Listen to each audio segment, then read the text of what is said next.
30 years of hurt.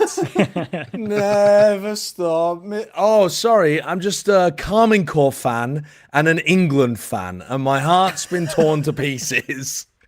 Welcome to episode 183. It's myself, Sancho, joined by Sliggy, TMV, and Doombros. Loved him so much we had to bring him back. And, Navi didn't want him, so we've decided to pick him up. Okay. So, right, so we're going to be discussing EMEA, and then we're going to be moving forwards to talk about Pacific, and then we're going to talk about Americas as well. It's playoffs time. We've got big matches, big seeding on the line, but some of the teams most of the teams seem to be taking it pretty seriously. Sliggy and TMV, you've just come off doing some co-streaming of EMEA as well, which is where we're going to begin. I kind of want to start here as well. We're getting to the end of the year, and most of the regions have somewhat locked up, like which teams are involved. Do you prefer looking at a situation like EMEA, where there is actually a champ spot left, but one of the teams, like it might be the worst team that ends up getting it because of champs points? Or do you prefer a situation like Pacific, where all four of the teams are locked in, and so playoffs is just about seeding? Like, what situation would you rather be in? I think anything where it's like something's on the line. I hate Yeah. the seeding games. The seeding games aren't great because like people will kind of care still because it does mean a big deal for champs. Maybe not all the teams. We'll get onto that a little bit later. But I just think that, man, when it comes to this stuff, I'm just like, man, I miss last chance qualifier. Like, I love those tournaments that, like, you have a set thing, we know what's at stake, and then we don't get to the end of the tournament and we have these games where it's like, well, are they really trying, like, proper? We don't really know. So, yeah, I hate this. I hate it, man. I hate the format. I don't want to go in the format again, but I hate everything that I'm seeing. It's awful. It's just so anticlimactic. It's just like, this could have been sick, and it's just not sick. It should be slightly better for next year, I think, because there'll be an 18 playoffs. So that should hopefully improve things slightly. And I hope they change the champ points slightly to where, if you come second in a international, you get 2 points, and if you come third, you get a point. Like, I hope that they do rejig it slightly so it's not so all or nothing, because I think that contributes to it as well, where, like if you just happen to have won like one game, you magically get 3 points, even if it did, like for Masters Madrid, right? Karmine Corp beat Heretics. That game didn't matter that much in terms of going to Madrid, but Karmine Corp get 3 points, and now that's like massive for their season. But Heretics, Heretics are the kind of team that got screwed by this all season because they kept finishing second in all these games the points were on the line for. So I hope that they rejig the points a bit as well, so that if we get to here next year, then the points are close enough to where it matters. Yeah, I mean, the points though have aligned so well with who are actually good at the end of the year. That's part of the problem. It's like, the points have actually predicted exactly who's good at the end. We don't have a situation where a new crop of teams have popped up at the end of the year and done really well. It's actually been remarkably consistent this year who's been performing in top events. A bit unusual. I think it just says a lot for like the disparity of some of the teams. Like there's always like the set kind of 3, maybe it's 4, and then everyone else is like battling a little bit, but there's not like a big tier gap between mid and low, so you kind of have like 3 to 4 teams that are just fully out of it. So yeah, I guess it is a little bit surprising, especially with like maybe some of the meta changes. But I think again though, if you rejig the champs points slightly, and if you we also just if Karmine Corp beat FNATIC, like this isn't a problem in EMEA. Right, like there are different ways that this can go where maybe this year we just rolled the bad luck rolls, and we ended up with a bunch of seeding games that are very, very dull. Bad. Nah, I mean, I don't think. I think there were some insignificant matches last year as well that didn't matter too much. For me, it kind of looks balanced, and I'm not surprised that. Obviously, the points cannot predict who's going to be good in the end, because I kind of feel like this year, a lot of the orgs did, I'm not going to speak for myself, a lot of the orgs did a lot of changes if you didn't perform that well. And usually it doesn't really reflect in an increase in performance. I feel like the top teams kind of stayed in the top because they kind of just kept on going kind of in the same directory, not doing like these panic changes, right? Doing changes if it's necessary, but not the big ones. I do wonder though. I wonder if when we had Sentinels like going hard at it in the off season, like fucking going crazy. Oh, are we past 5 minutes? Oh no. No, That's fine. We that's don't fine. need money anyway. Just going crazy hard in the off season, right? And they started very well, and now maybe those points matter. I wonder if we will start to see more teams, Take the realize beginning that- more seriously. Yeah, take the beginning a bit more Yeah. seriously. Yeah. Well, talk about taking the end more seriously. We had our predictions last week for EMEA.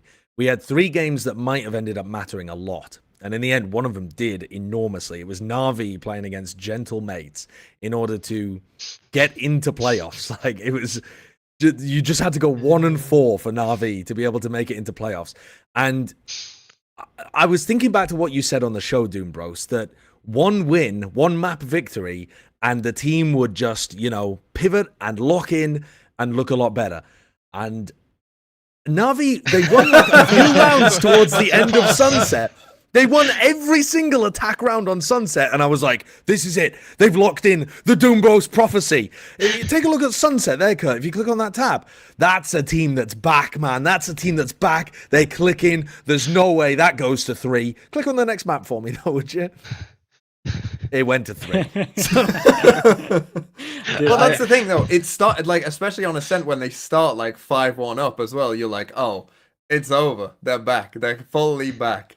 And then they're not back. And that was such a bizarre game. We were watching it together, weren't we, Josh? And Yeah. it was such a bizarre back and forth game of, whoever started a map well would then just fall apart completely and then be back in the second half. It was a very swingy game. And at the end, the ending to that game, I mean, it was such a good game in the end, split.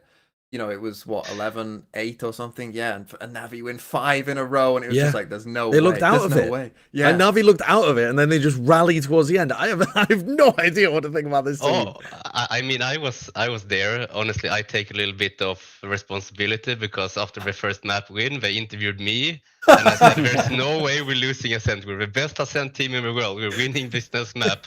We got the taste of victory, and we instantly lose, and we look kind of horrible on the map." So I was feeling quite nervous. But then, for the third map, it's quite interesting to me because usually I'm not in the crowd. I was in the lounge, kind of feeling, above everyone. So it was a weird experience. But I kind of saw how Navi started to shout, how we started to be more energetic, how we started to smile, and during that split game, I could see them joking around, to get to kind of screaming, so you can even hear it from the crowd. And I kind of knew that at least we had some mirages of our former past, where we can clutch out rounds, win even this round, just win impossible moments, but we shouldn't win, and you kind of need that to make it all the way to the top. In my head canon, they're 11-8 down, and Angel just looks into the audience, and there you are smiling at him like, "You've got this, son." It's slow motion, the music's playing, and he just nods his head, and then they lock in and It wasn't that glorious. I was mostly screaming and being angry. But yeah, it was kind of like that.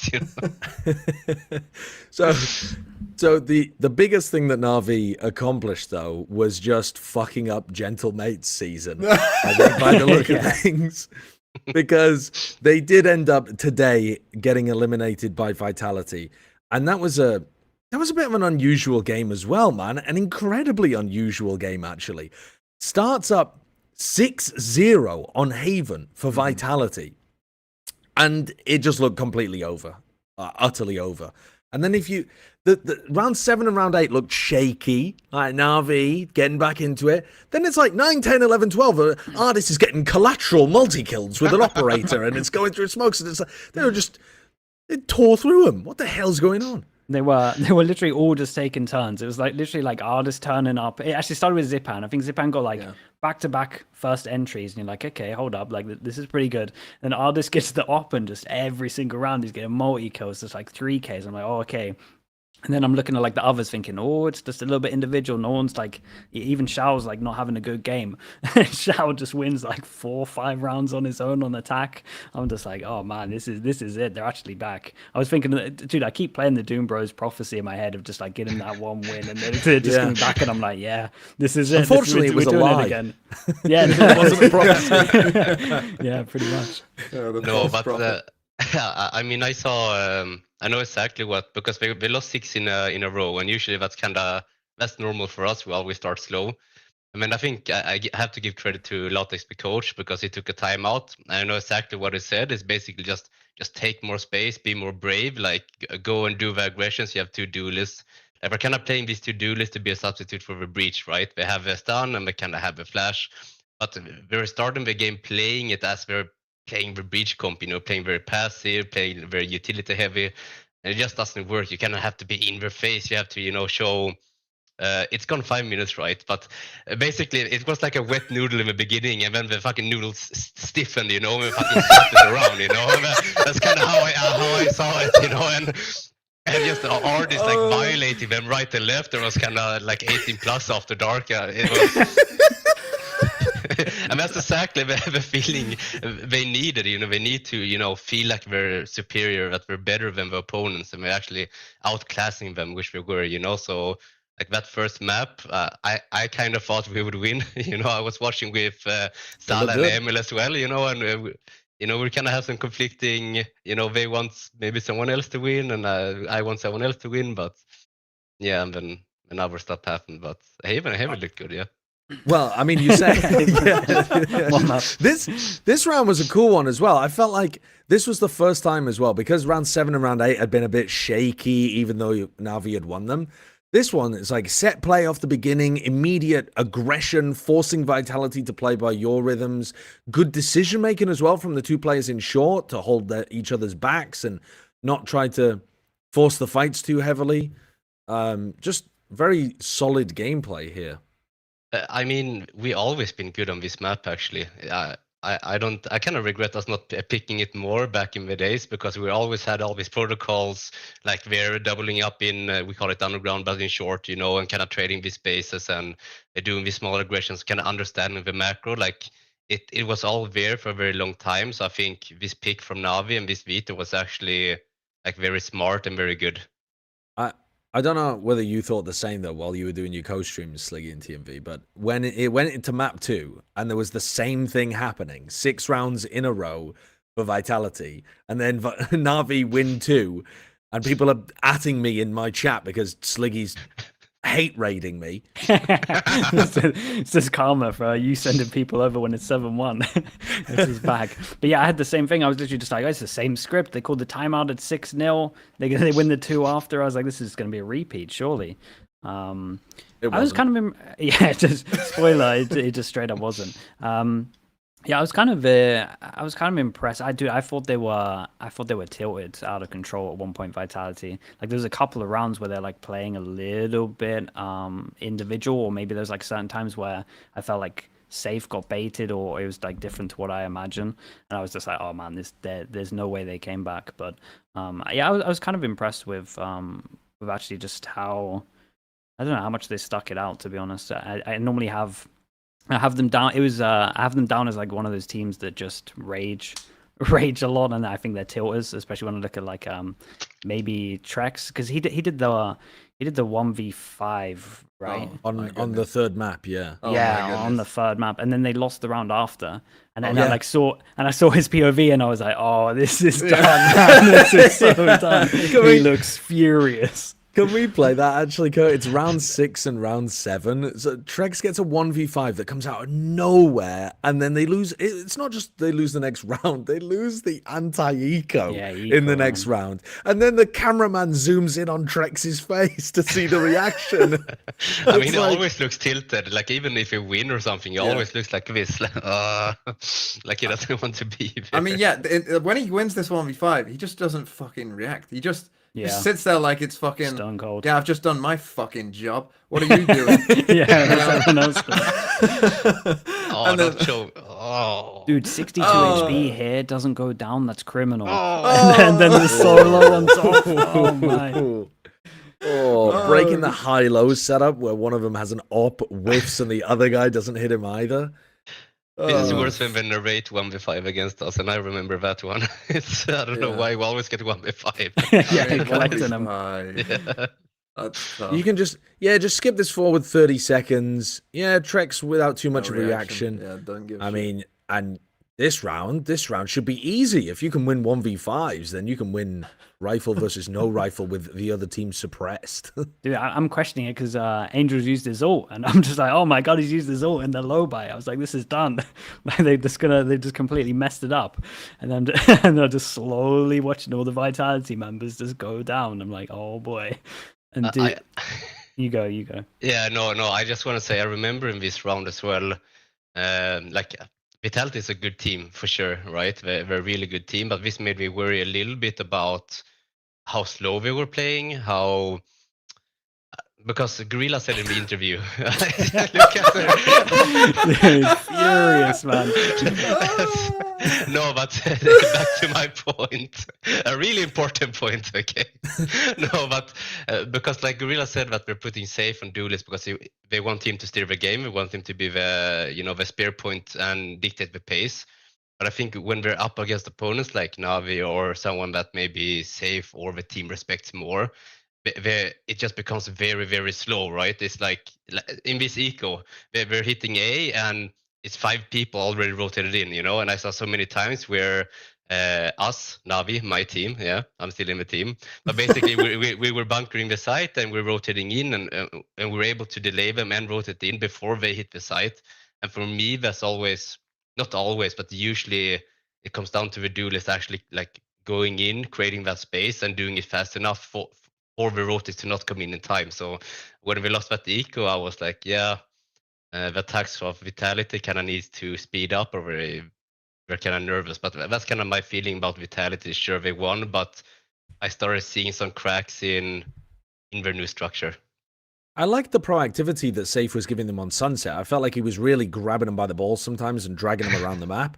And he also just popped the fuck off. I mean, he was incredible on the Neon. It wasn't like he was hard carrying every single map, but there were other people stepping up at different times. Obviously, Trex just had a ridiculous Ascent game and Sender as well. But they crushed the defense side on the third map to win. Navi didn't get a single round, and now Vitality have actually got a chance of being able to win. They just need one more game, one win, and they make it to champions. Yeah, but just before you go into that, though, though, can I just quickly ask Mr. Doombros about? So Navi, you end your season on Ascent, which is a map that I and probably you associate, with Navi, like one of your best maps historically, like really good. You end it with not winning a single attack round. Vitality just sweep the defense side. Everyone thinks that this is gonna be, you look at all the Reddit comments, they're all chirping like end of an era. All the 2022 best teams, they're all dead. You've obviously been in that org. Do you think that is this the end of this Navi team? Are they done? Oh, that's such a heartbreaking question to ask. It actually breaks my heart. I mean, I think all of the great eras has to come to an end at some point. I think the ball definitely, like the stone definitely started rolling down the hill of the era coming to an end. Yeah, so it's quite sad seeing, especially Ascent, which was kind of my baby.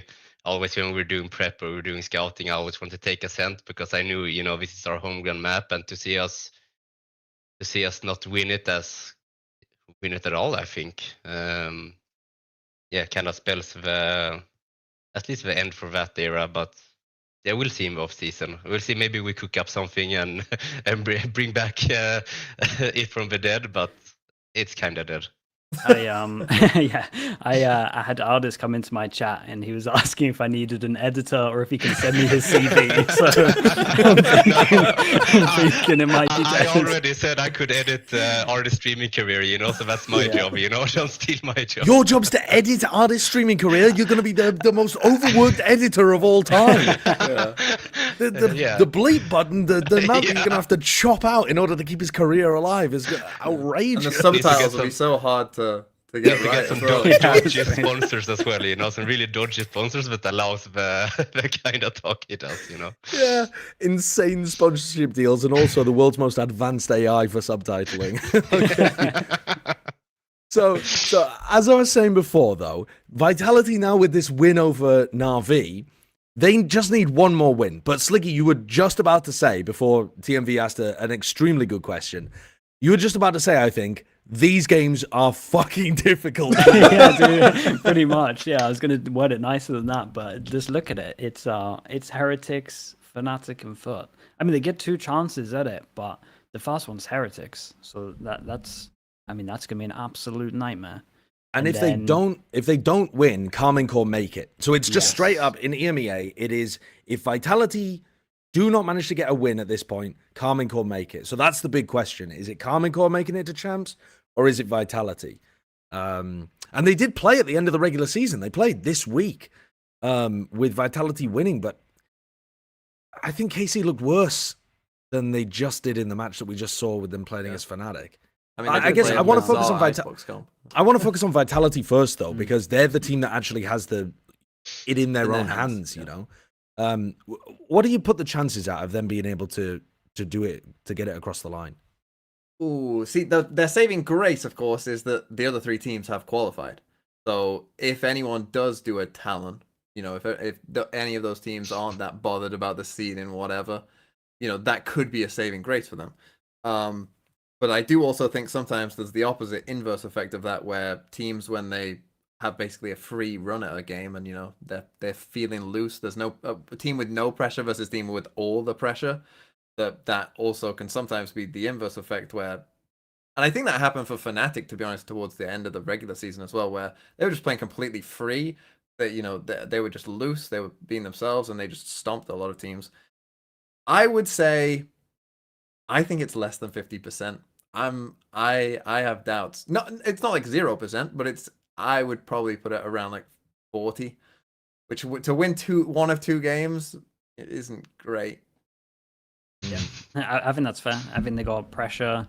Normally, it will come down to who wants it more, but I think all of these teams are aware that seeding is big for champs, and yeah, I mean, I know Vitality will obviously want it more, but yeah, I don't think those other teams will take the foot off the pedal enough that they'll be able to do it. The only saving grace is like maybe if they all individually perform like to the best that we've seen. Like if we get Safe and Trex both at their peak, it's doable. But I don't think it's the Heretics game. I think it's whoever they face in the lowest. Yeah, I kind of agree with that. I think it goes back to my original point as well. With my big question mark is, how do Vitality perform under pressure? You know, how does Safe perform under pressure? Obviously, every game has been a lot of pressure, but this game in particular, I started seeing some cracks in the way they were playing. But with that said, like they could prove me wrong and they could be really good under pressure, but that's to be remained, because with this new team, with this new coach, with these new roles, it's gonna be the first time where it's gonna be, you know, win or die, right? And certain players might respond differently to that. So for me, it's gonna be really interesting to see if they can keep up this form. Do you think they're catching Team Heretics at a decent time when they play this game? I know that the recent matches have not been peak for Heretics, but I feel like they're probably just going to come out and blast when they need to. I just have so much faith in this Heretics team, even though I haven't been watching them at their best recently. Yeah, I think they've got some things to sort out. I think I'm still not fully convinced. I know that Fnatic make the ISO just look like it's unbelievable, like, you know, peak chamber. But when they play ISO, particularly on their Haven, I feel like I'm looking at it and I'm like, I'm not sure you're getting that much value from this. It feels like something's maybe a little off.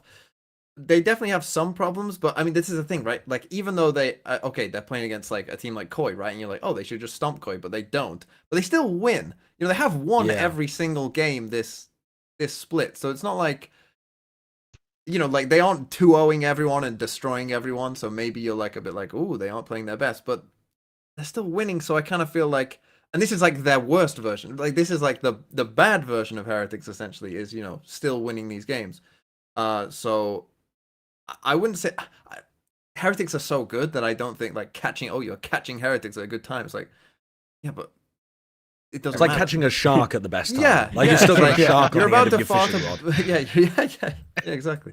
You're about to fart Yeah, a storm. yeah. What I a- thought you were gonna say you're about to fight. I was about to say you're about to fight a shark, and I ended up with fart. That's how I ended up. You're about to fight a It's shark. You're about to fart. Okay, so I mean, what is the? It's kind of bonkers. Karmine Corp's position in this, which is that someone in my chat was pointing out they've gone 5 wins, 11 losses since they won kickoff in EMEA. That's a wild record to have, where you're still in a spot where you're, as far as we think, odds-on favorites to make champs. That's pretty bonkers. It kind of goes against your first point that the teams who had the points is the best teams in the end, because Karmine Corp kind of isn't the best team in the end. You know, I mean, today they looked like a revised team, like especially on Icebox. Like I really enjoyed the KC Icebox. I think they changed a lot and they fixed a lot of their issues and problems that I had with them. But you know, that's kind of one area here where they might be a little bit lucky because of the points and because of that win. I was still losing my mind on Sunset though. About FNATIC just kept doing that same fucking walk into mid, walk up, split. do an A split. It's like I was just thinking, no one has ever done an A split this much on Sunset ever. Literally, no one has ever fucking tried it more It than was twice. so good though. It was so Yes, It good. worked so but that's the nicely. thing. But Karmine Corp just kept letting, like, they never tried anything different to stop it. It was just like anytime FNATIC called that round, Karmine Corp would always be with 3 towards B, 2 in towards Market, 2 towards A, and then they'd be like, what the fuck is this? Like every single time, it was like, what the fuck is this again? What? I feel like they did try. Like, I think what makes it so good from FNATIC as well, though, is that they take B main control at the start of those rounds and then threaten Market, and it makes it feel like you need to be stacked over towards B, and then they're so But I quick was into that losing A my pivot. mind that they playing double duelist breach and they were never aggressing mid. They were never pushing mid, and you're playing Yeah. double duelist breach. Yeah, they also had Narrate playing an op in a lot of those situations, which means that you're not really able to like fluidly move around the map as much. They tried to put Thomas's cam in B main so that he could re-clear that area, but I mean, it happened in overtime as well. The similar situation. The only round that they stopped it was when Martin had ult, killed one of them, and then it had his shorty to pull out afterwards.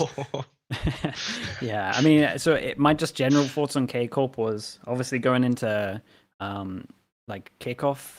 That's a good format for them. It's a good format for this team. They rely very heavy on the coaches. Just having like not as many games works really well. It's harder for teams to kind of adjust to all the new stuff. Then they get sussed out. Kind of the midway through, people realize that they can't really mid round and they're just repeating a lot of the stuff. I imagine the anti-strat might have been pretty, I don't want to say easy, but maybe easier than other teams. I see Doombro's nodding his head.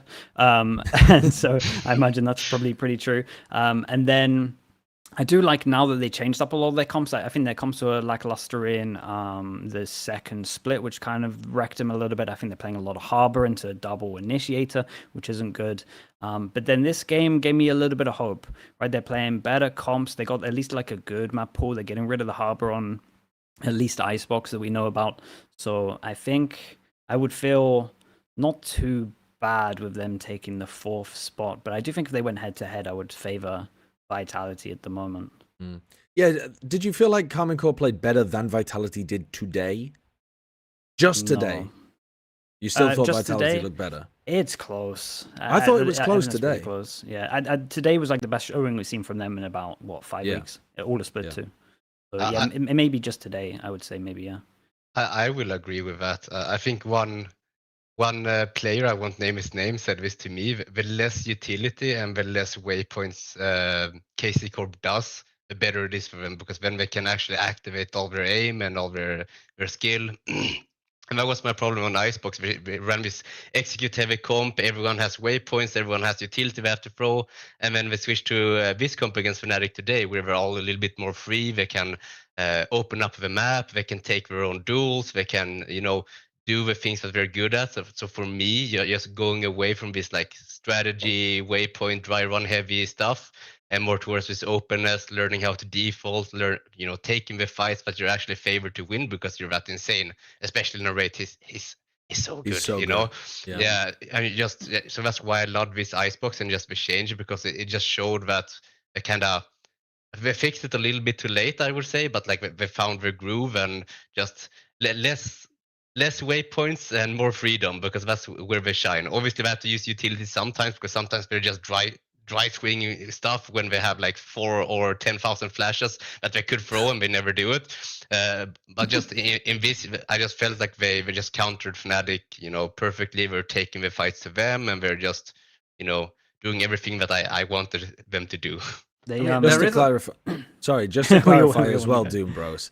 When you say waypoints, you mean specific spots on the map that you have to be stood in to throw a lineup. Yeah, that, and let's say we're doing an execute. Okay, I'm the Neon. I'm gonna throw my stun here, and then I'm gonna run like this, and then you're gonna stand behind me. You're gonna aim here. Right. That's usually how you dry run, and you like A/B it's all the way to the end.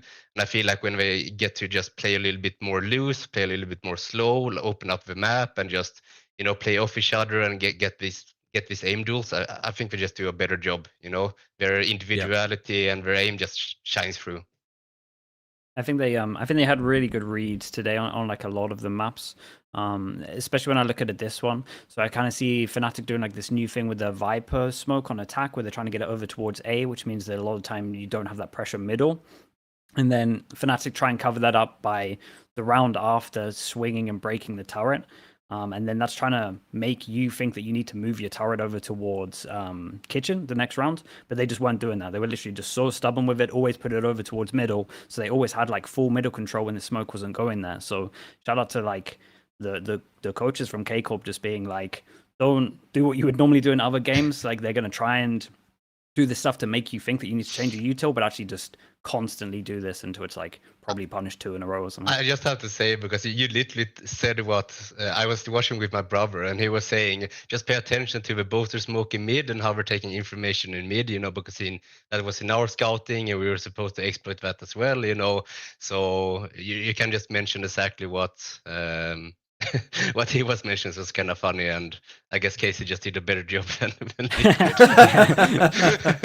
Yeah, and you spoke of hard reads as well. That last round, like, it just makes me laugh. That like Alpha taps the spike, and Karmine go like, "There's no fucking way he's Yeah, it's sticking not that doing it. spike. He's no that was way." That was But I was insane gonna say horse to that steal we're giving Karmine Core then like maybe a 60% chance of still making it. But that's the funny thing about this, is that in a weird way their chances of making champs are maybe about the same, whether they won or they lost. Because if they won, then they can't go through on points. They then have to win again. Yeah. So it's kind of a weird situation, and it could happen to 100 Thieves as well, where the difference in winning or losing for them is maybe roughly the same in terms of actually their chances of making champs. it was Yeah, better to it's lose super than. bizarre. Yeah, it might be better to It could lose. have been. Yeah. Yeah, It depends could've if you, but if you think it's better to lose, that means you're admitting that your opponent is better than you, better because than- you're yeah. thinking they have a better chance of winning the next game than you do. Whereas if You you just can't go tell in your there team and you that. just you could just go in there and allow the match to speak for itself, right? You could just go in there, try to win, and then you're like, well, I mean, I guess if we won, it would have been bad to put our fate in their hands, Yeah. So you might as well go in there and just have a Because fucking you don't really shot want at to it. explain to your team that you think they're shit. Yeah. It's an awkward conversation to have. So yeah, it's better to just go for it. I did want to pull you up on one thing though as well. You were saying that they've been playing generally better comps. Do you like the Lotus composition that they're playing? I've actually didn't mind it too much. I think a lot of the stuff that they're doing on defense is like okay, but I don't really like the attack. I think the attack's too readable. So I like 1/2 if that counts. I like their See, defense because they can go aggro with 4 and then they can TP over towards C, but then sometimes their B's open, so it is like a little bit risky. I don't like the defense side with this comp because it feels like if you're going to play double initiator solo smokes, you should be trying to load your comp with retake power so that you're ready to like flood retake instantly in these spots, because that seems really, really difficult to play against. And having a comp that's got like, if you just simply swap the breach for the Sova so that you have aftershock pressure on the planter and then you're immediately coming in with stuns and flashes and stuff like that, that to me seems worth swapping the double smokes for. This to me doesn't. It feels like you're trying to get to the double initiator power, and you're like compromised halfway through. It's so funny.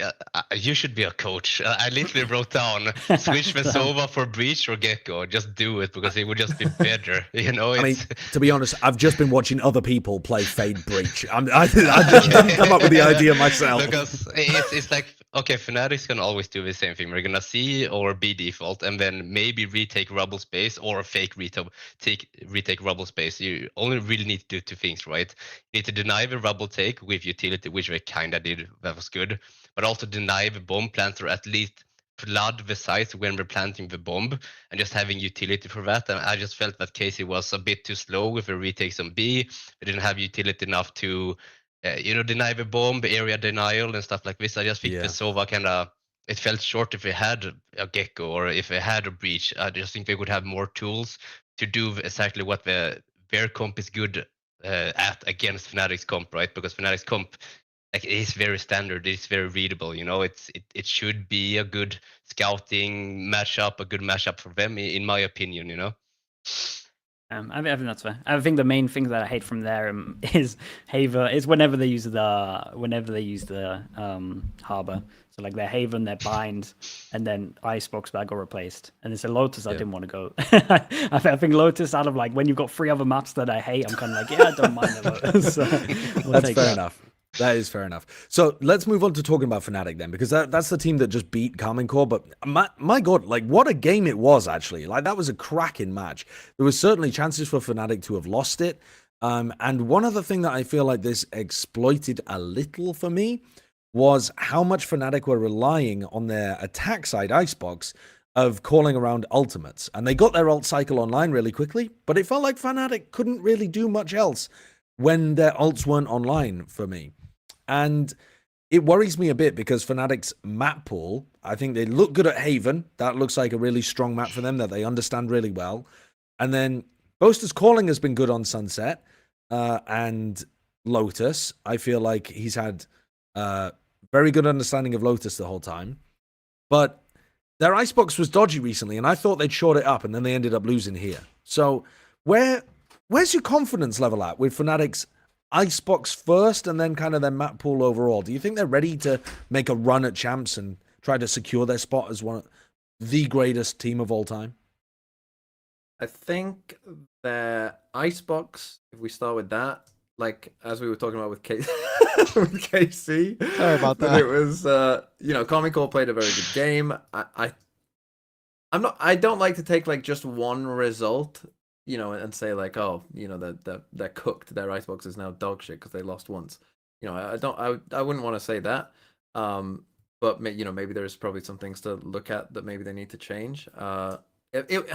I did think at times on this game as well, like Durka, the ISO, like early on in the game, it felt like, oh, look at this ISO value, it's going crazy. And then as the game tailored on, it felt like, oh, you just died to an op again playing ISO.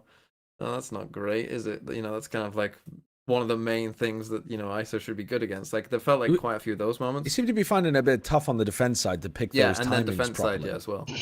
But the ults, he was like farming. Oh, the ults is farming with ults. Insane. The ults were crazy.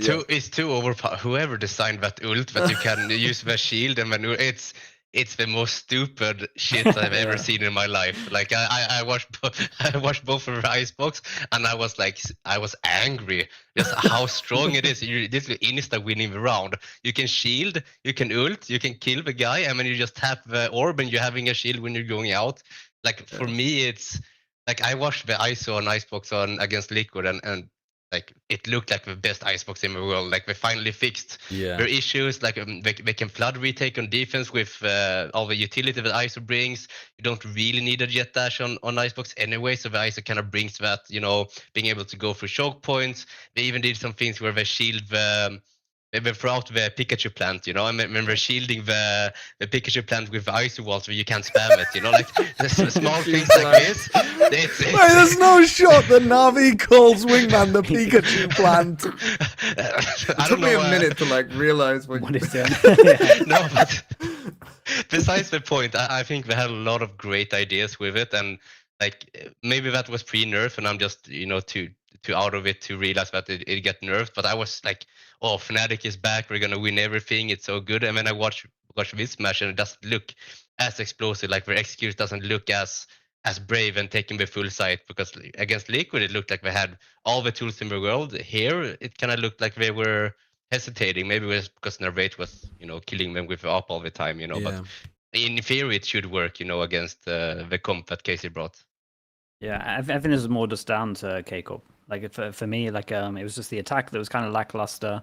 They had really good reads, like what I was talking about over towards middle. And I think if you're FNATIC and you are kind of looking at this game and what you can do next game, you can like really play off the fact of a lot of stuff you've shown.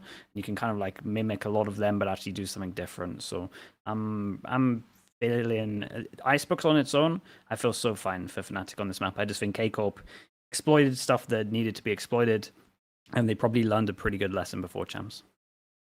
I think it's going to be interesting. You talked about their map pool. Obviously, they'd permaban Sunset like every game before, but they played Sunset today. And, I was a bit like, Alfie was playing Breach. Like, I was a bit like, oh, let's see. But actually, he did okay. There's a couple moments maybe where you're a bit like, oh, an experienced Breach player probably, does something a bit different there. But, for the most part, it was pretty good. But so they banned Abyss, right? And I'm thinking like, are you doing that because you are the one team that, knows that you are in champs? Yes, there's seeding, but, maybe if you got that up your sleeve, it'll be interesting to see, when we get to champs, like if they can play Abyss as well. Because I think that this is one of the big reasons why Gen.G have been so good consistently throughout this year, is because in the old map pool, they play all 7 maps. And they play all 7 maps at least decently. And guess what? They're going to ban your best map. And that's why Gen.G in those big games, like they're always winning 2-1. Because they're just better at you on 2 maps, because they always win the map veto. So I'm wondering, like, if Fnatic are looking at that and maybe they're reading into it. And in fact, NAVI, the old FPX, I'm pretty sure that was one of your big advantages, was you played 7 maps, and it means you win every single map veto, and that's tough to come up against if you're in an even game. My read on this situation, though, is that it looks like they've put too much time into their Sunset for their Abyss to be good. This looked practiced. This looked like they had ideas about what they wanted to do. And even though it's a little unusual, the role stuff, if this was still planned to be their permaban, I would not expect it to have the level of ideas and refinement that it did. They'd clearly put some time into thinking up like different trap plays and different attack side strats that they wanted to run. And as for running a 7-map pool, I think Abyss is shit. And it also isn't exactly leaning itself into Boaster's strengths as an attack side caller who really likes to work the map and come up with clever ways of outplaying your opponent. Maybe that's just because I haven't seen a good team play on Abyss yet. B? You don't like just go yeah, B? it's a fucking B exec simulator that you occasionally throw other ideas into, it looks like at the moment. I mean, my thoughts on Abyss is I couldn't be asked. I've never played it, never seen it. That's it. I don't know. I heard it's pretty shit from the players. I honestly think like your take about them thinking about the map pool and stuff, it might be true, but usually when it comes to this, it's just kind of chicken race who's gonna ban the map, who's not gonna ban the map, and I think Fnatic just was afraid that Casey might pick it because they're considered the worst team. But they were also top seed, so they got to choose whether they banned first or second. They chose to ban first, and they banned it. So that's really odd. So yeah. So I'm of the train that they've been cracking it. Not again. I know nothing. I'm not leaking anything. It's just a straight up guess. Because I think they're the only team that had. They got really lucky. They were in playoffs, secured, and then they played Liquid. But they had 2 weeks. They like skipped 1 week, and so they could just full practice Abyss at that time. So I'm pretty sure. I would actually be disappointed if it's like their like permaban. I think they would have missed a trick here. They're the only team that had that extra time. And you know how to tell? If I kind of look into their strengths when I look at like what they do on new maps as well, they're always pretty good at understanding new maps.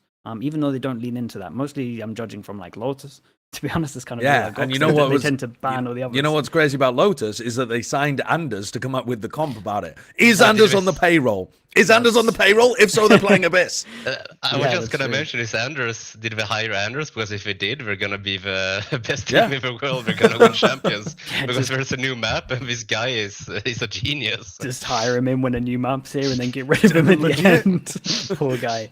Actual illegal contract worker in Berlin status. Yeah, I'm just trying to think if there's further things about FNATIC to discuss, to be honest. Hero? I do want to end the EMEA section by discussing the future matchups, though.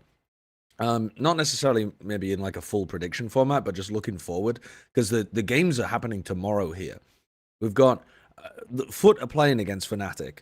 This is a rematch from, well, they've played multiple times this season, but yeah, they played in Shanghai, they played in the playoffs as well. Earlier on in the season, they've actually played 3 times this year. I don't know who to expect to win this game, to be honest with you. I think if FNATIC played at the exact same level they did today, I think Foot would narrowly win. But I think if FNATIC played and I think they can play a bit better than they did today as a team. Like, I mean, you mentioned Hiro, so like Hiro just went fucking crazy Yeah, today. man. Like, absolutely went crazy. He's a Leo clone. They somehow cloned the exact play style of Leo and just put it into a different person. It's insane. He was so good today. I'm just watching it, and like he just seems to be getting better and better as he gets more confidence. So I would like I was feeling pretty confident about Foot coming into this. Now I'm definitely more like, hold up, this could be a 50-50 just purely because of like how good he looks. If you get him firing like that, and you have the others just doing what they can do as well, it's pretty scary. I do think they're at their peak though. I'll also say that one. So that's kind of why I back them. But I would argue FNATIC looks better with Hiro. Like I think then Leo, yeah. Yeah, like I agree, he gives at the them moment. a little bit more oomph, you know, in certain moments. And I'm not just. Is it Mini who does the scouting? Because like Mini deserves a raise. Like every person that FNATIC brings in just seems like the best player on the planet. Dude, I'm telling you, if I was an org owner, I would do the same thing. I would just be like, hire Mini for like the first. I would hire Mini. I would hire Mini to just rebuild the team, and then I would get Anders when there's a new map. Like I'd just hire all of these people and then get rid of them a month later. This is crazy. Crazy. You didn't need to say get rid of them a month later. Like, good. No, it's fine. They've done their job. I know what they're good at. It's fine. Okay, Mini, Anders, you need to hire agents so that they work in severance clauses, guarantees into your contracts. Yeah. Make sure that you protect yourself. Yeah, he won 3 1v2s in the game against Karmine Corp, which is bonkers. All right, so if that one's very undecided, but it actually doesn't matter too much, really, who wins or loses from the team's perspective, the other side of the bracket is like the opposite. Like Heretics are surely big favorites, but it matters way more for Vitality. Yeah, but I just don't believe they can win this one. I'd love to be proven wrong. They would be going mental, but it's just Heretics. And I think that something that I've learned especially when I've been watching like Gen.G, like in the split, you can kind of take it a little bit chill, and I think that's kind of what Heretics have been doing for like the past 3 weeks. Where I'm not saying they're taking like loads of time off, but maybe they've reduced their prac days to like down by 1, and then now they kind of just have that extra gear that they can go into it, and that's what I'm expecting. And it kind of comes down to your question earlier, where it's just like, have they looked at form? Is this a good time to play Heretics? On paper, if you look at the 3 weeks, yeah, but I don't know. I can just see them just coming, just looking insane. Like I can just see it happening. I mean, from my own experience, like participating in these masters, participating in these events overseas, gives you so much valuable experience. Like it's crazy, you know. So even if Heretics might look a little bit shaky in the regular season, now when it comes to playoffs and actually, you know, the big boy league, I think they will step up. Like just speaking from my own experience, like from the back in FPX before we played in any international events to after, like the difference was so huge. And I think you can see it in the players on Heretics as well, like how they all grown, matured, and you know, even if they're down to let's say 60% of their performance, I still think they're, you know, favored against Vitality. But like you said, I want to be proven wrong. You know, it would be fun if Vitality made maybe first event.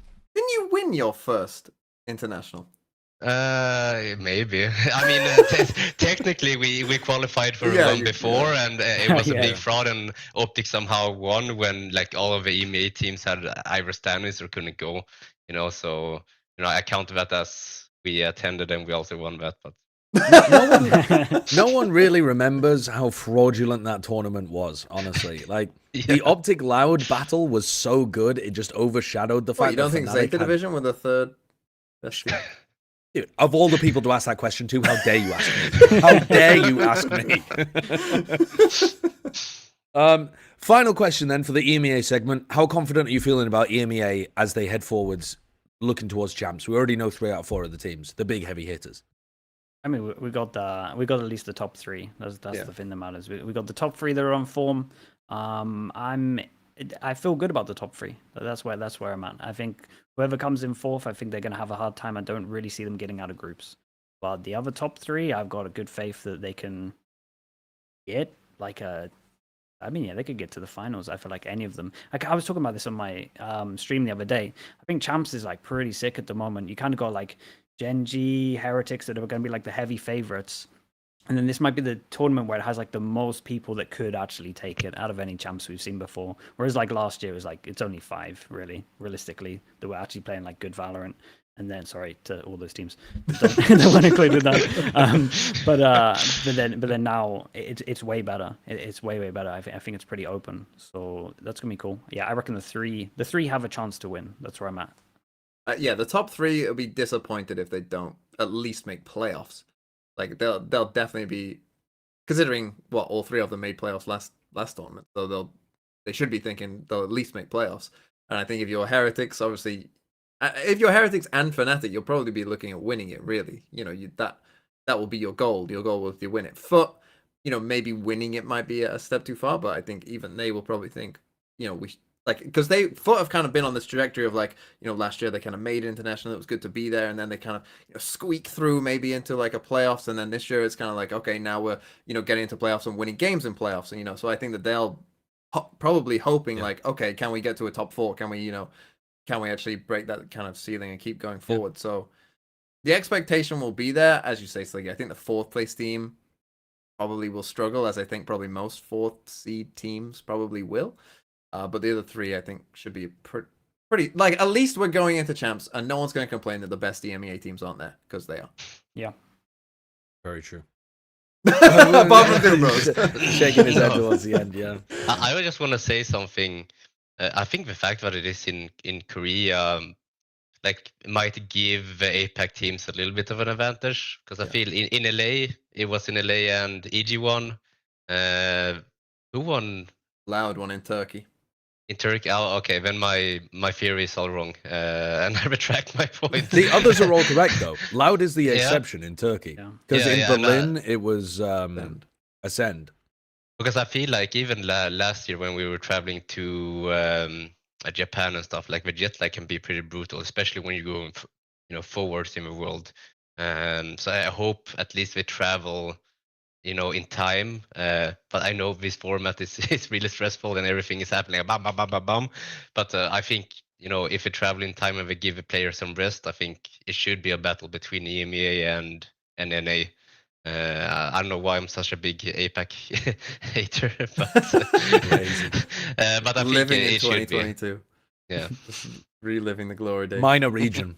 Gen.G is still a minor region team. Yeah, Gen.G, minor region. Sorry. All right. Well, thank you very much, Doom Bros, for coming on and discussing EMEA talk. We're going to boot you off while we talk Pacific, and then when we get back over to Americas, we're going to bring in Golden Boy and Dan Dryad as well. But I appreciate it. Where can we find you, Doom Bros? What are you planning to be doing over the off season? Like, what's next in the life of Doom Bros? I mean, I probably will tweet some hiking pictures on X, on Doom Bros. Give them a like. Yeah, and I have a lot of them, so I would like post maybe once per week, like a series, make that my new thing. Other than that, I mean, we will see. We'll see what happens in the off season. Maybe I'll try to pop into some of Sliggy's chat and hang out there and just talk Valorant and can I contribute to the community like I'm doing here? Oh yeah, it's the That's a good Toblerone picture. Mountain. Yeah, it's the Toblerone Mountain. Popped in the off. background. But yeah, just you're trying to be involved, and for me to be here, it's I appreciate it, and still kind of having a voice in the community and get to contribute, so it means a lot. Yeah, thank you so much for having me. And with that thank you said, for- we're kicking you off. Thank you so much, Doom Bros. Yeah, thank you so Kurt- much for having me. You're very welcome. Thank you for turning up. Kurt's got a fancy new button that deletes somebody from the world. It's like Thanos. Can we Thanos snap dude? Dude, he's gone. He's gone. He sank into the mud. It's crazy. All right, let's talk Pacific. Now, the reason that some of your classic Pacific guests aren't here is because they're all working this week. I mean, the Pacific games are going on.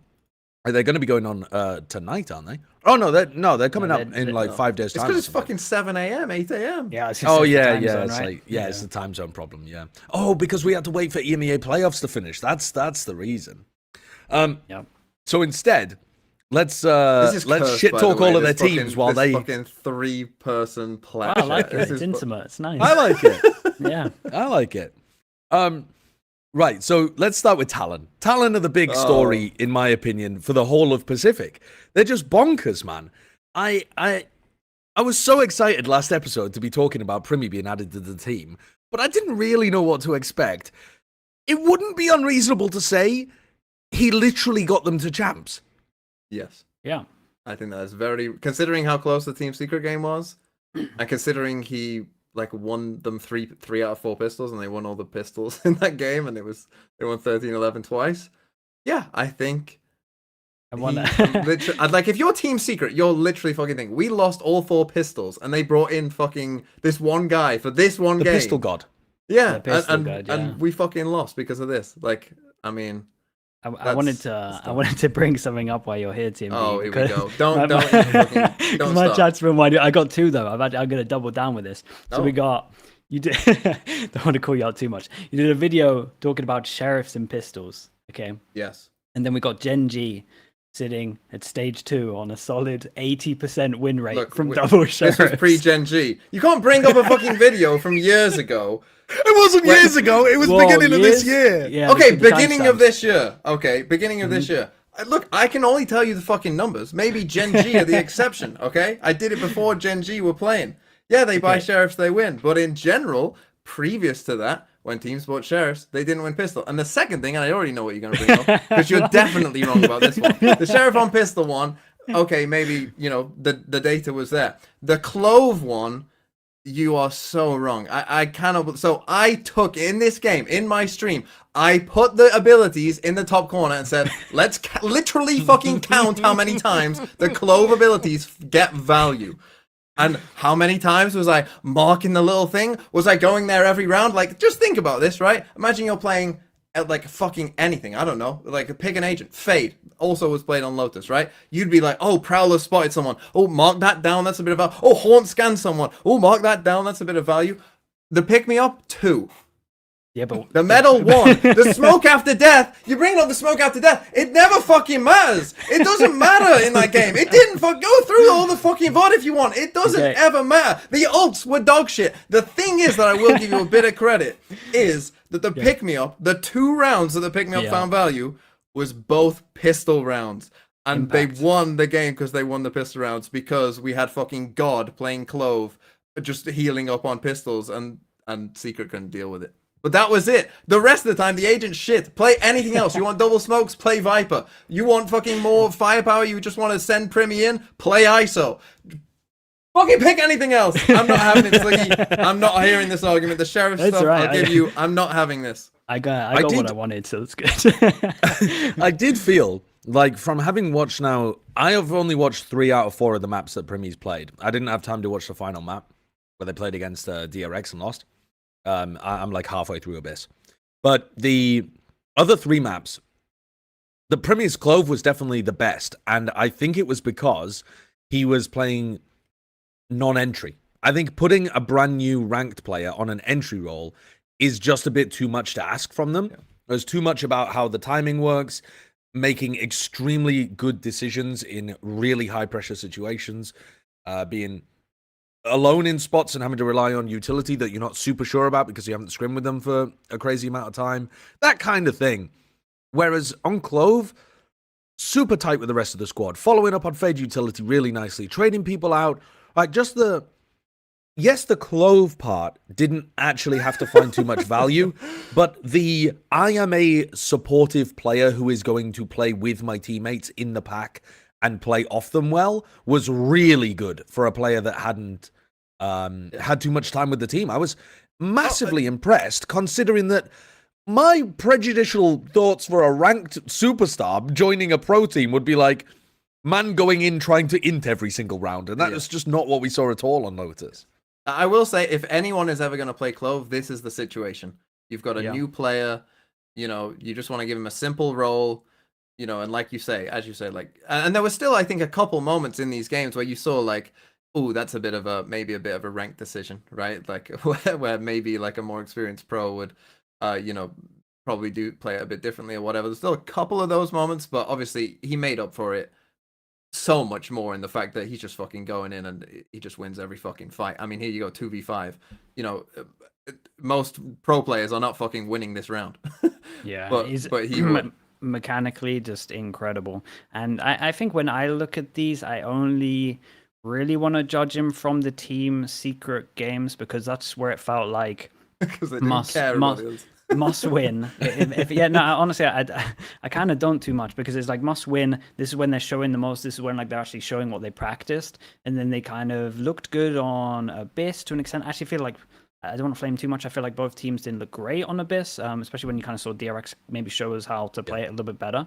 But it did look like they actually had a lot of practice, and then it came to like the DRX game, and I'm looking at it, I'm thinking this looks like it's maybe a day of practice. When I'm looking at some of the Ascent comps, and then maybe not as much for Abyss also. It just looked like a big, we haven't practiced this much and we're just trying to play out here. So I know that they have a different view on the seeding system to pretty much every team, where I think they're not. How would you describe Frost's opinion on the seeding system? I mean, so you gotta in Valorant, you gotta listen to people that have a different opinion, because it can be good. This one, I don't agree with it at all. I wouldn't listen to this one. But I also think they're in a much different situation to other teams, and they going like bombing out now. They have that extra week to actually like prep and practice, and I think they need to get the practice in at the moment. So I think, no joke, I honestly think they probably would have actually come 4th seed anyway. And I think playing like this secured that they went out early with like these comps, and I think that I think this is a good way for them to have some good time to practice and make sure they're good with Premier. I mean, you talked about the Abyss game not being the best versus Team Secret. But pull up, if you can, round 9 of Abyss Team Secret versus Talon, because this is just a funny round of Valorant. Was this one of the Team Secret players falling off the map? Yeah, it was one of them falling off the map. Now, which of the 3 rounds is? Well, this one is the worst one, because the way he falls off the map is hilarious when you actually watch it. So, in fact, pause it. So he just dashed off the map. You might realize he doesn't have an updraft. He didn't buy an updraft. He just dashed straight off the map, which is a very funny way of falling off the map. He just didn't have an updraft at all and just dashed right off it. But then keep playing this round, because Talon lose this round. So this is against an eco where the Jet with knives just literally falls to their death straight away. But then, I mean, Talon, like, this is going to show some of the problems that they have. Like, they're eventually going to come back to A after we watch Jeremy just drift down into the abyss for a long time. It took 30 seconds. They eventually come back towards A, but you're going to see, like, we kind of go in towards A, and 2 people go into the site, and everyone else runs away because our breach is on B. And it's like calling them back to B, even though like he's been on B. He's going to start running back to A, but then he's going to start running back to B, and then they're going to like half do an exec and then realize like, oh shit. And this is against an eco as well. So they run into a stack, they get in. Okay, we're in. Our Jet's dashed in. Cypher's in as well. We're in the site. Oh, I'm getting flashed. And then, but these guys are already fucking off by this point. Like they fucked off. Like wait, look how far away they are already. Like they died, but they're already halfway across the map because they're like fuck that already.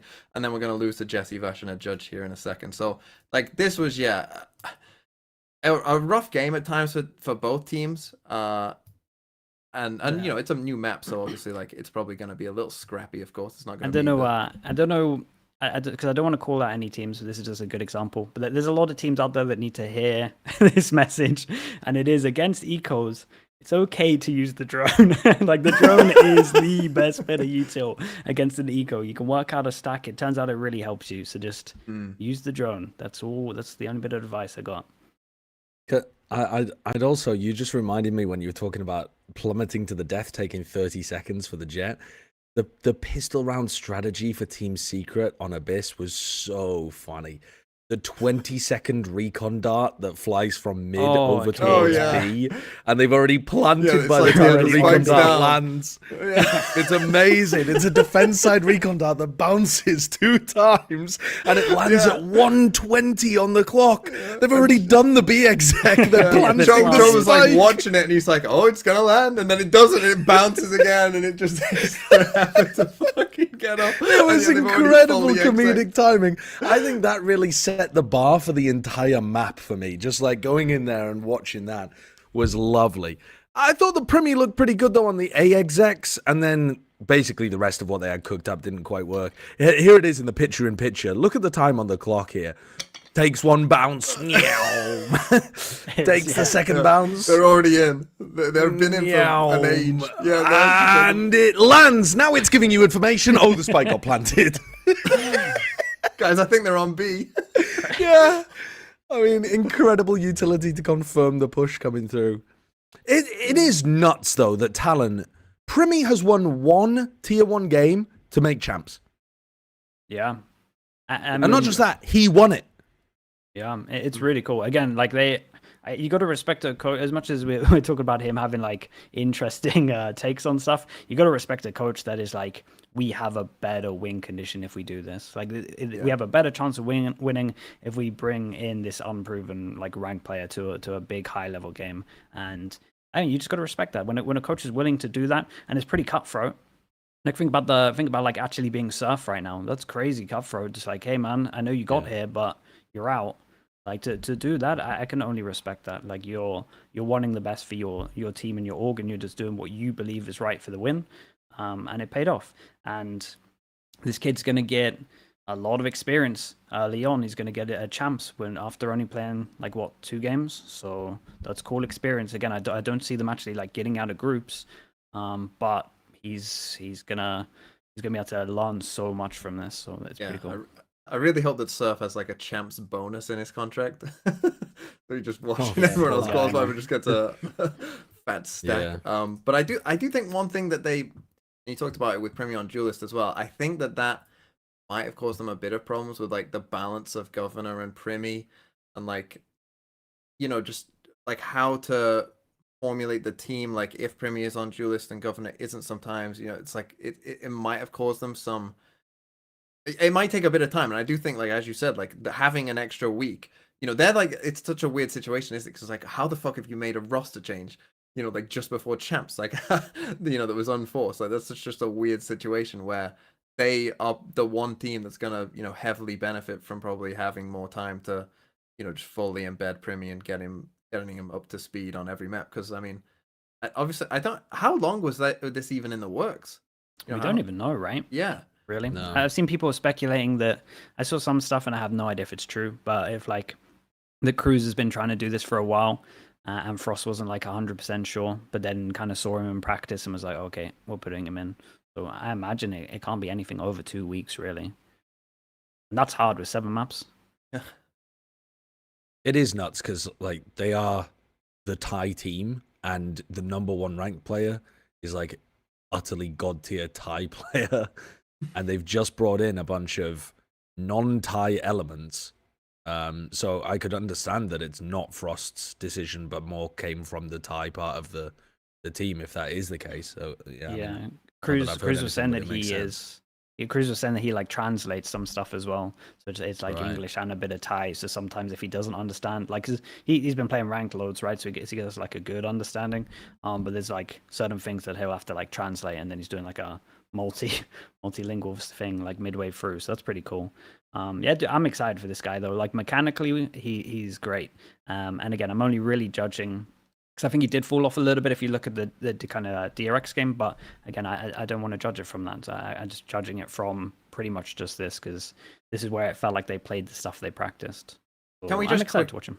Yeah, can we just quickly as well? We talk about Talon being, the fetish team, the humiliation kink team, that they always, and maybe they're leaning into that again, right? With that 13-3, 13, like get us going again. We made champs, but then, let's back to Yeah. the kink. But Team Secret they're the fucking edging kink team because they fucking love getting as close as they can to making a tournament and then Yeah. losing right before it. I mean, it's gonna go crazy when they finally make Yeah. a tournament because they just always get one game away and then inevitably throw it away. A Team Secret, the kind of team that you find on the floor with a belt wrapped around the mouth and an orange in them, a belt wrapped around the neck and an orange in the mouth. The erotic auto asphyxiation kind of team. They love a choke. They love a choke. It gets them going. Yeah, I feel bad for him though. Like this is one of those teams that I think I'm fine with every team that doesn't make like champs and stuff. I'm so fine for them all like reforming and like changing. But RRQ and Team Secret, I think you got to think pretty hard if you actually want to change up this roster, especially Team Secret at the end here. Like once they got Wild Oreo in, they looked insane. So Yeah. I feel bad. It was just it was a little bit of a choke. It was a bit of a choke, and it was also like picking Abyss when you're the favored That is team crazy. is bold. That's a bold pick. I also want you to have. I don't want to beat them while they're down, but if you're picking a new map, I want you to have a better understanding than what I saw. Like I want you to be doing what DRX are doing. Like I want you to be doing these aggro pushes on defense. You're looking at the barriers. Hold up, we go aggro on defense. That's how we play middle, and they're like Omen TPing away and stuff like that. Like I want to see the good understanding of the map instead of just like let's play this like Ascent or something. And it's like, oh man, really? Because I watched this first game and I was like, I came away with it thinking like, oh, Cypher looked kind of shit in this game, and then DRX played it, and I was like, "Oh, Cypher looks good on this map." Yeah, it was that. Yeah. Well, moving away then from the Talon Team Secret stuff, all four of these teams are locked into champions, and DRX have finally managed to get to an international event after looking like they were going to make it at Shanghai. An upset saw Gen.G go to the lower bracket. DRX then choked a 6-0 lead or whatever the hell it was when they were playing on Sunset, and I thought they were going to get 7-1'd. And then they found themselves here reviving the team. I feel like I've been on a roller coaster this year with DRX because there are so many decisions that I don't agree with, and yet they find themselves here at the end of the year in a position where they might actually be able to do a bit of damage, and they have some decent talent on the team that's like looking forward to the future with a new look.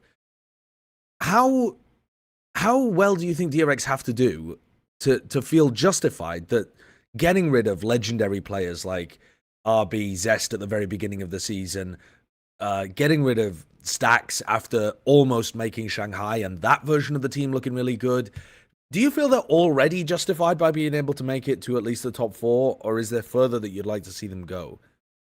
I personally want to see him further. So I want to see him get top 8. I want to see him get out of groups. I think that's like a good, like we're a new Right. team. It takes a little bit longer in this. We got a lot of the young players, right? So this is like, in theory, this is a bit like, I kind of view them as a little bit like Heretics, where it's like, this should be multi-year, really, is what we're building Right. for. If we're going to get rid of those experienced, good players that can compete and get top 4, like you got to be thinking like years ahead. So I think this one, getting out of groups, that's a big win. They're very flip-floppy at the moment. Like I still not even sure how to view the actual Talon game other than being like, yeah, they have a good understanding on Abyss. Like that's pretty cool. But like with how Talon were playing, it's not like I'm 100% convinced that they're like really sick at the moment. Like Flashback is looking great, but I don't know. It's a weird one, but yeah, in terms of like what do they need to achieve, I don't think they can. Well, in my opinion, I don't think they can get top 4. Like what probably we would expect from the old DRX. I would just say out of groups is a good start, and then next year it should be like a top 4 if you keep improving, I guess. But they still, I'm not even sure if they are like improving. It's weird. It's just like some games they're sick, other games they look kind of lost. So I don't know. Yeah, I completely agree. If they don't make it out of groups, I'd be disappointed, because you have to think, like, if they would have kept the old roster together completely at the start of the season, Masters Madrid, looking back now, I think was a fairly weak tournament in terms of like how people were playing. And you have to think, like, on a new meta, when you've got an experienced core that, you know, knows each other and knows what they're doing very well, and they could have just everyone else is like making roster moves, and so they could have just like hard focused, you know, on sorting out the meta and whatever they wanted. You could make an argument that, you know, they probably would have gone to that tournament and they might have done pretty well, right? And then, you know, and then from there you'd see, like, obviously this is a long-term decision, but like they need to show, I think, that they can at least compete at this highest level. Because if they can't compete at this highest level, it's like, well, you were competing at the highest level. You know, you were making it to playoffs all the time. I know we always talk about like, oh, they'd always choke and they'd finish 3rd, 4th, 5th, 6th. But like 3rd, 4th in international tournaments, like, you're fucking good. You know, like you are almost there. Like, you know, you change a couple rounds and they make it to a grand final, you know, and then who knows what happens. Like, so like if this is going to be worth it, you've got to show that like we aren't that far away. By the time that next season starts, you know, and we get a bit more experience, that we, because like if at the start of next season, whatever the first, you know, Masters tournament is, like if DRX aren't thinking like we can potentially win this, I'm just, well, what's the fucking point? You've just ended up at the same spot, but potentially wasted some chances to win this year. It's difficult to say that they should have been able to get to Madrid as well, because while I agree with you that the competition was a little soft, from Pacific, Paperx were kind of looking demonic there, and Gen.G ended up, you know, heating up over the course of the tournament to the point where they ended up being in the finals and probably should have won the entire thing if they hadn't, you know, lost their bottle towards the end and then clutched it. For DRX, I had another question for you as well, which is, why do you think they showed their style on Abyss? Because it's not that the specific set plays are anything, you know, utterly magnificent and unique that you couldn't have conceived of. But there's a very clear pattern there of, we instantly take one part of the map, whether that's mid or whether that's on an extremity, and we're going to use that map control, and you're going to have to react to us. And I think that's much more dangerous if you didn't realize that it was coming. And now you know that that's how they're going to play Abyss.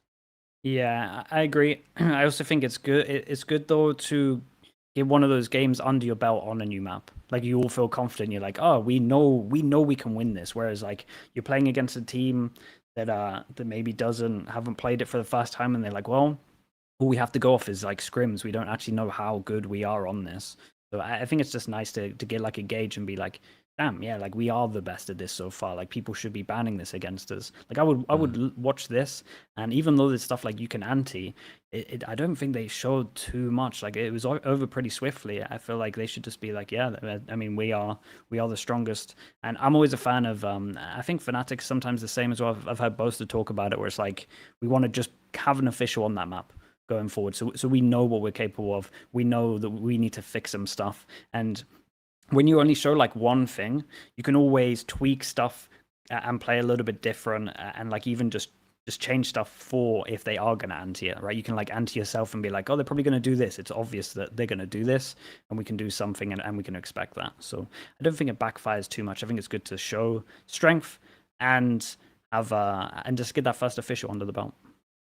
Also, it's early enough in the map to where, you know, like people, you know, no one knows the map well enough yet to fully know, you know, everything you're going to do, even after one game, right? Like you might come up with a slightly different idea and the other team just gets absolutely fucked by it because they've never seen it before, right?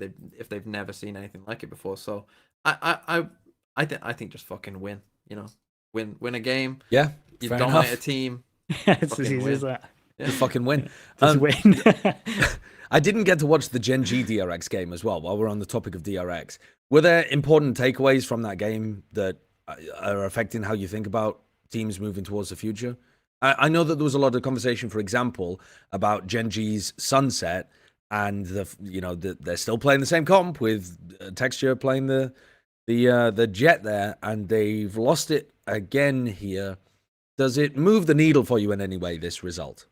My Gen.G takeaway was that they're banning Abyss, and as I said previously, I think one of the main advantages that Gen.G had, they banned Abyss against Paper X as well, Right. and against RRQ, I think. Yeah, so they banned it 3 games in a row. My main takeaway was that Gen.G, one of the big advantages they had was that they played a 7-map pool. And obviously, they're the team that are going to get fucked the most by the fact that the map pool changed 2 maps. They had 7 maps that were good. But and they were like best in world on Breeze, and they were beating best in world Yeah. teams on Split, so it's crazy. Yeah. Yeah, but their Haven looks good. Like their Haven already looks like, you know, they're good. I think the Viper on Haven, I just fucking think it's mega good still, and I think that they're punishing a lot of teams playing like the old meta breach stuff with that, and I think it looks really good. But I think if you're a Gen.G fan and you want them to win champs, I really hope that they pick up Abyss. I really hope, because it's such a like because their other maps are so good. If they can also just pick up Abyss, and as you said, like their Sunset, you know, it hasn't ever been like great this year. But as long as it's like okay enough to where we can win it against a team that's not that great against Sunset, like as long as you can beat a team that's not great against it, if they can just get their Abyss to that level as well.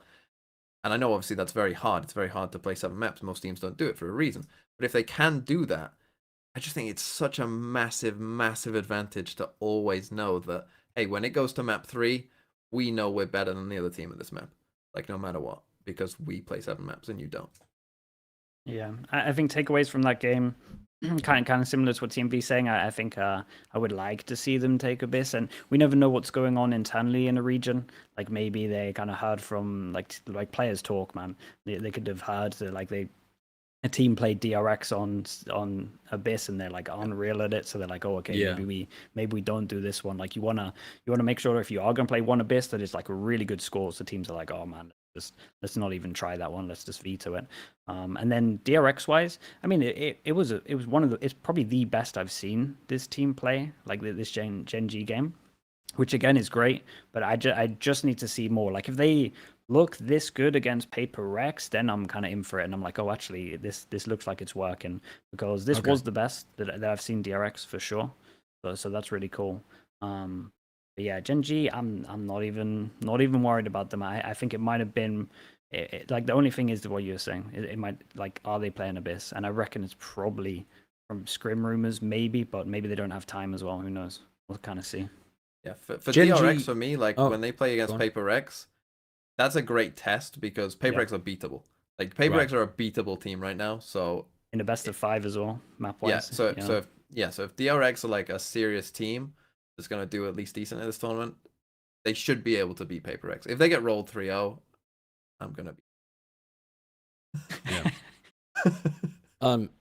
Gen.G have been in every finals this year, right? They've been in they were in the kickoff finals. They were in the Madrid finals.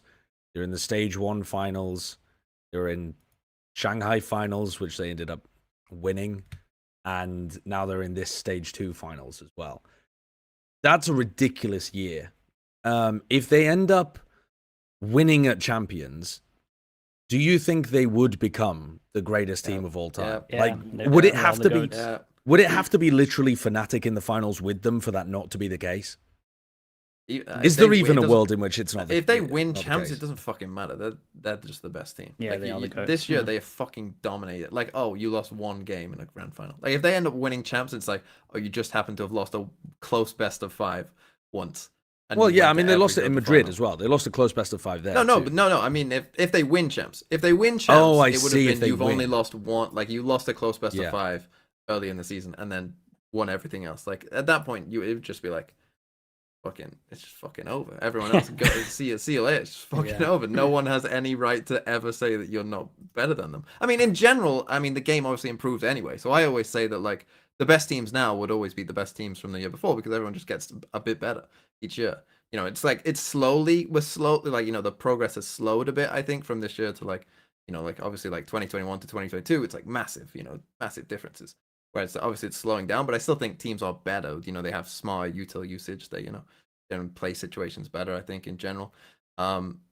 So, but like relative to their other teams, like, yeah, if they win champs, it's just over. Now, it would be an interesting debate, like what happens if they make the final but don't win?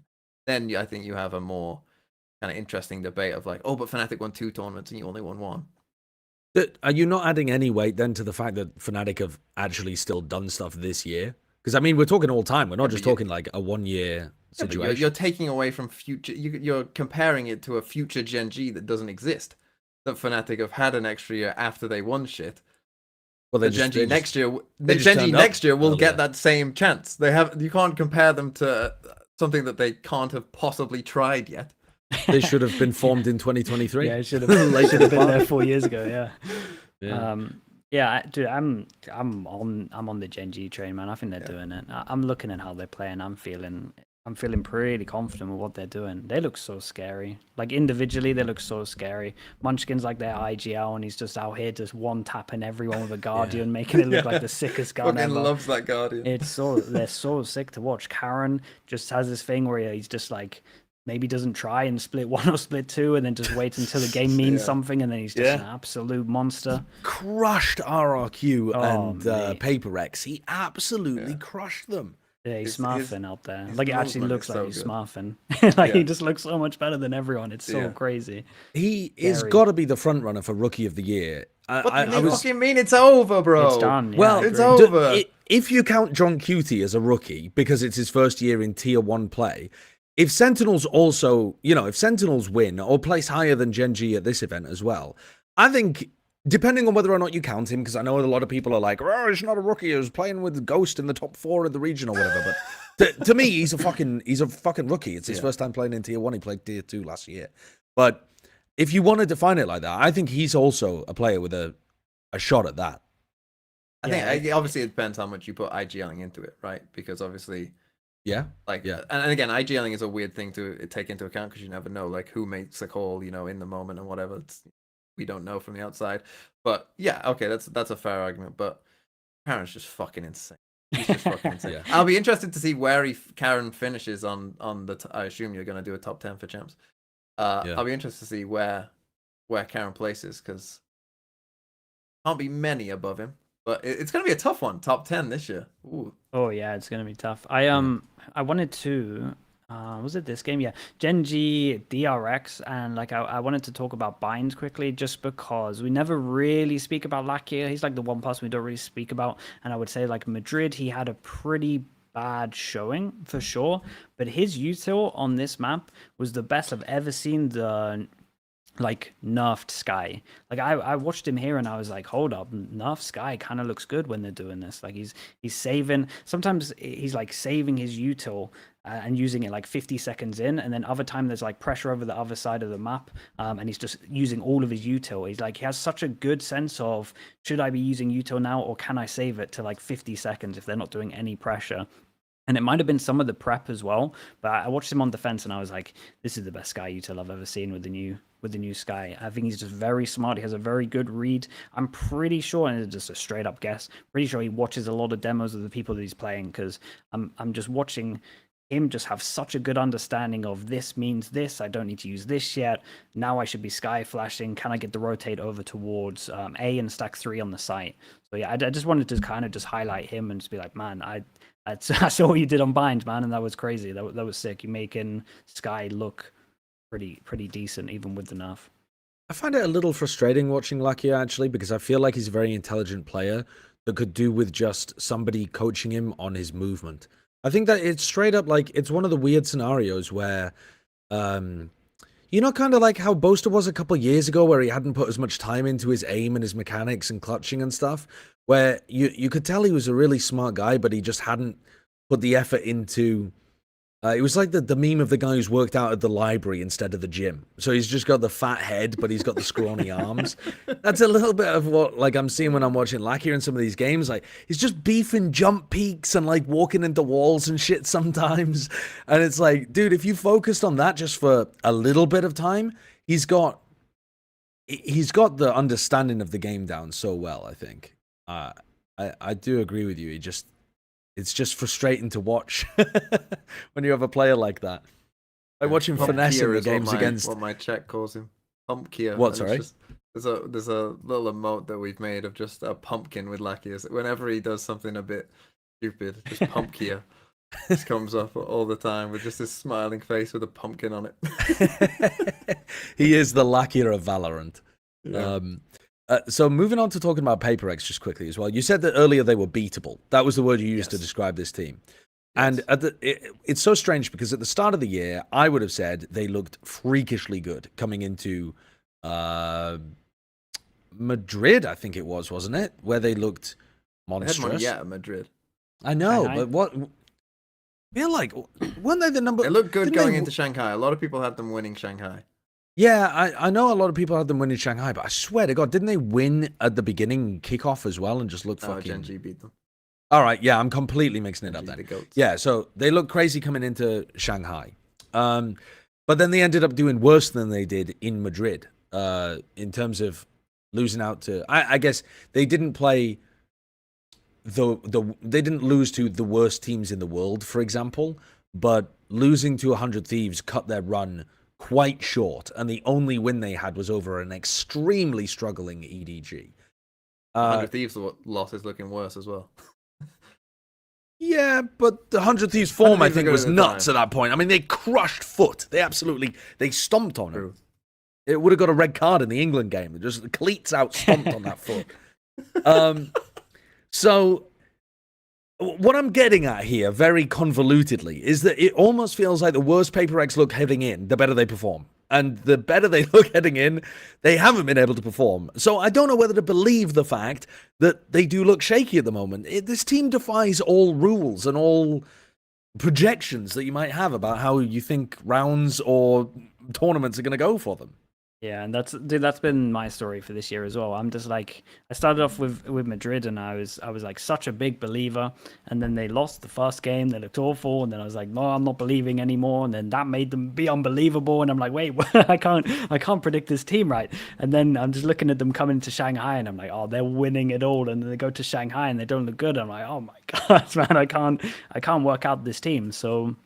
Yeah, I'm in the same boat where I have no idea what I even think of this team. I like what they're doing at the moment, where it looks like they're trying to use playoffs to kind of practice their worst maps to get. I think they're very understanding that their map pools You are a reckon little that's bit what they're going shaky. for? I think so, because they're I playing think it. so too, I yeah. think, I think that is what they're going for, because they're just trying to do little tweaks on their ascent at the moment, and they're actually getting it to like a good state, and they've been trying to play Icebox as well, right?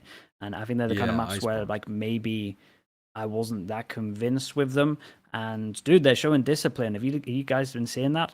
Like ever since Shanghai, we got some discipline coming in. I'm seeing some like peak getting kills, and then I'm seeing like something and stuff like move back and not go for another peak on Reina. I'm like, hold up, this is crazy. No W key here. Like that's a big. I know that sounds stupid, but that's a big change. Like they are actually just not overheating all the time. That's kind Yeah. of scary. Like that's what they need, and like just you can do it. Like you can overheat sometimes without there always should be some kind of level where it's like, okay, the eco maybe I don't send it. So I like that they're learning, and I think that's good, and I think they're very aware of what their issues are and their weaknesses are, and I think they're just hard focusing on that. I think Both- that is their problem though. The problem is the map pool. Like they Yes, just, yeah. they have maps where it's just like this like hasn't been good. I mean just some maps like Ascent and Icebox are good examples. Like just historically Abide. Paper X just haven't been very good at them.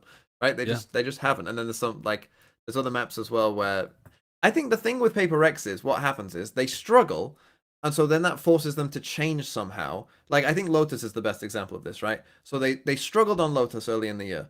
So what did they do? They go, okay, well fuck that. Let's just play like double duelist breach sky and fucking send it. You know, we'll just change up. And they win like a 13-0 and they start destroying teams on that map. But then teams go, oh well, now we know what you're doing on the map. We know how, like it becomes quite counterable. So then teams counter it, and then it looks like, oh, they're shit again. And I feel like they're just in this kind of cycle of like when they struggle, they come up with something new, and then like new Paper X cooked up stuff like teams have no idea how to deal with.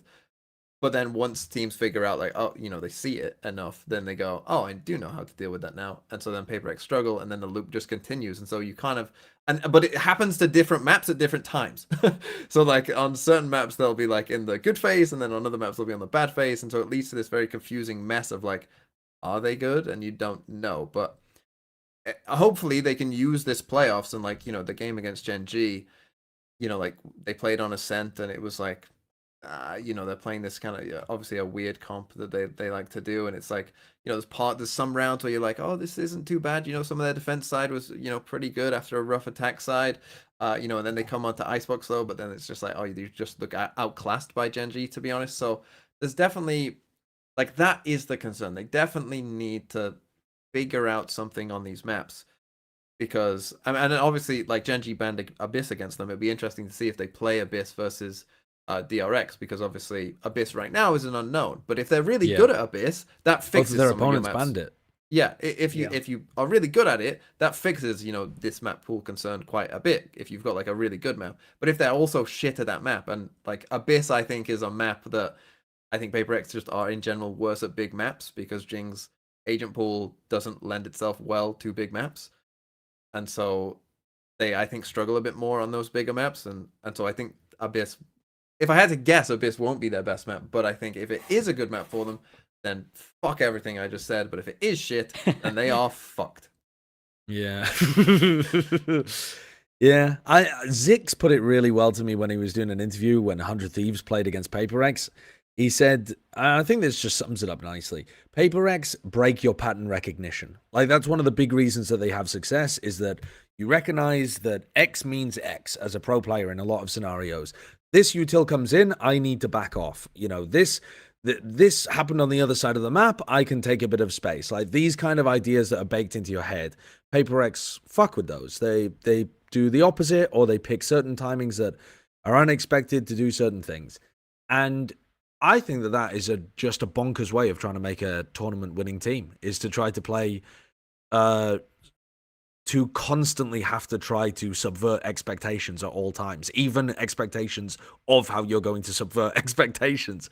You're going to tie yourself in loops trying to win like that. So I'm still thinking about Paper X this year. Like, they still haven't won a title. They've been in finals. They haven't won a BO5 at an international event.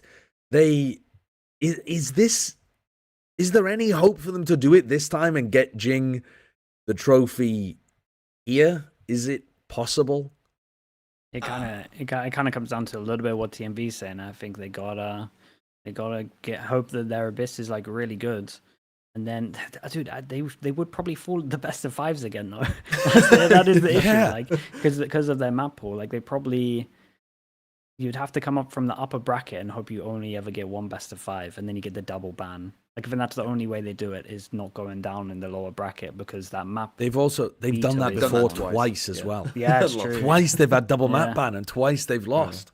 I think the put problem them in for the lower them, bracket then. Let's see what they can do. yeah, I think the problem for them this time though is that I think most people know that Gen.G are just better than Paper X. I think that's always the thing, right? Paper X were always going into these tournaments as the best team from Asia.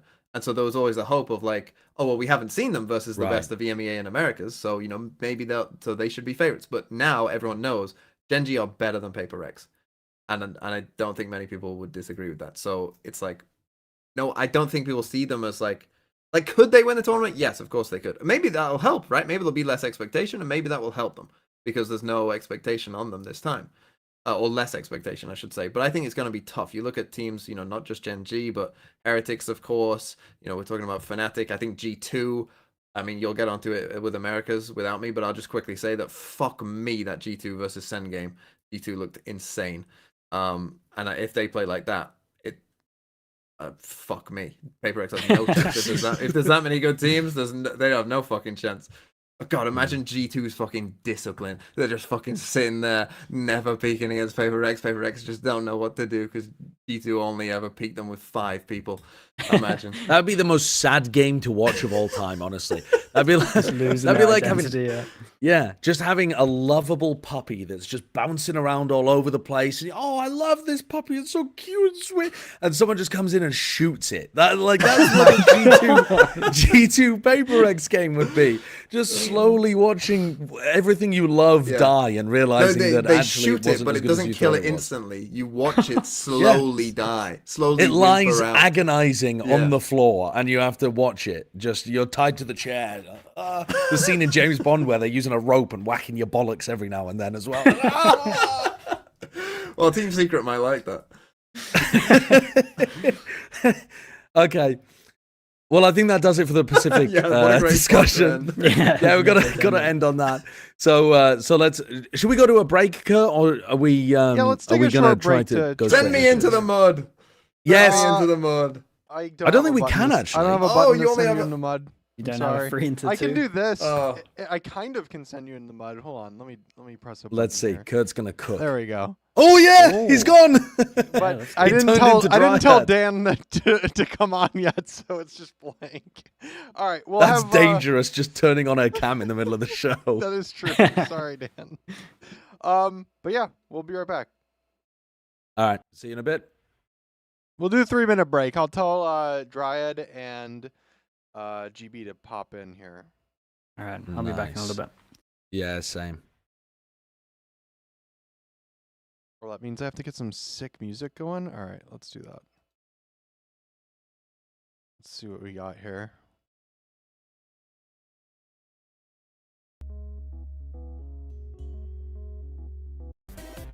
No, actually, I think this is a fan favorite.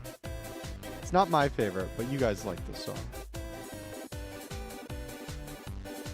Also, I think this might actually scare our new guests, so I'm gonna switch it. I'm vetoing this song. I'm sorry, friends. All right, this one's absolute flames. All right, let me tell everybody to get on.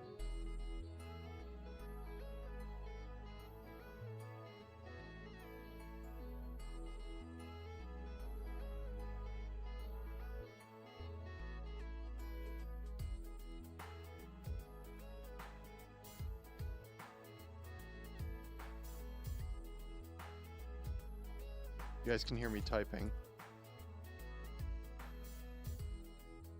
Actually, no, you can't. All right. GB's here. What's up, GB? Can you hear me? Your mic is not working. I see you. Maybe it is working and I'm gaslighting. I might be gaslighting you. Hold on.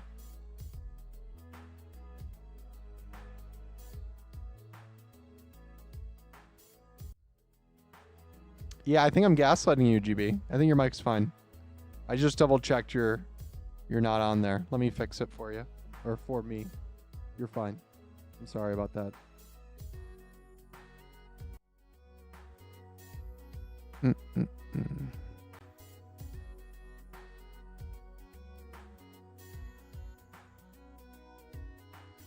Oh, you want to know why, GB? I gave you the wrong link. That's fine. I know the fix. I don't know how I managed to give you the wrong link. Yo. What's up, Dan? What's up? Hello. All right, GB, you should Hello. be on now. Hello? Hello. Hello. Bonjour. You mean to tell me you guys had freaking Thinking Man's Valorant on and freaking Doom Bros and I'm coming in to talk about Americas? Yeah, you know Damn. the most about Americas than Your all boy of is us. cooked. Jeez, Louise. It's gonna be a show today. God damn. Is Monsieur Sluggy back? I don't Slug? think so. I don't No, think so. what is slug in French? They eat the snails, but I don't know what slug in French. It's limace. Limace. That's too much. Limace. Où est limace? Limace. Limace. There we go. Limace. Shout out to Karmine Limace. Corp. Limace. Où est... Oh, there he is. Oh, Oh, there we are. We I didn't realize we I'm started I'm we back. started screaming slug in French and you returned. So Yeah, I we didn't know know that your works. calling sign now. You do it 3 times. Yeah. The calling okay. sign for Dryad is listen Al Gaib! Listen Al Gaib! You were right about Leviatan. Yeah, Welcome. Navi. Yeah, and Navi, holy shit. Yeah, you're actually so right. Like everything you said on the previous episode just went down as a prophecy. Thank It's you for joining us, crazy. Dryad and GB. Appreciate it. I need more of your wisdom about Leviathan. They've actually gone, literally didn't drop a map since you were on the episode talking about how they're going to pop off and the coaching change is going to change them. Tell me your secrets, wizard.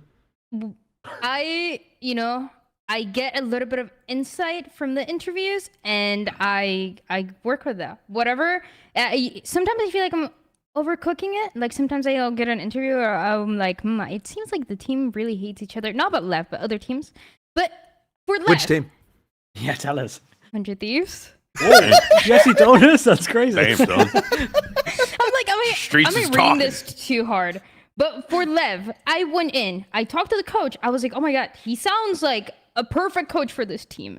And then I go and interview I interview Mazzino, I interview King, I interview Aspas, I interview Tex, and everybody, without me having to mention the coach, is like, we love this coach. We look so good. We feel so good. This is what we always needed. So I feel like, that's what I needed. That's what I needed as well. I just needed to hear them say it. And I feel like what the coach, that was my cat, by the way. What the coach said was enough for me to know that they were in good shape. Also, Gokid, there's some thoughts about that, but we're gonna leave it like that. Just some coach propaganda. Love it. Yeah. Love You're it. just not only are you just peddling what the new coach said, you're out here lambasting the old coach. I didn't say anything. I just said good interviews. They like the coach. They like everything is working, and that's it. Yeah, insane. That's crazy. Lev do look incredible though, right? Like they look as good as they did in the first stage where they had an insane win against G2 and against NRG, that kind of stuff. They've Right. just been flawless. Like every map, it looks like their defensive setups are pretty perfect. It's a joy to watch, especially with Aspas playing Neon now too. This team's ready to completely shit the bed at another international event and ruin all of our expectations again. Damn, dude.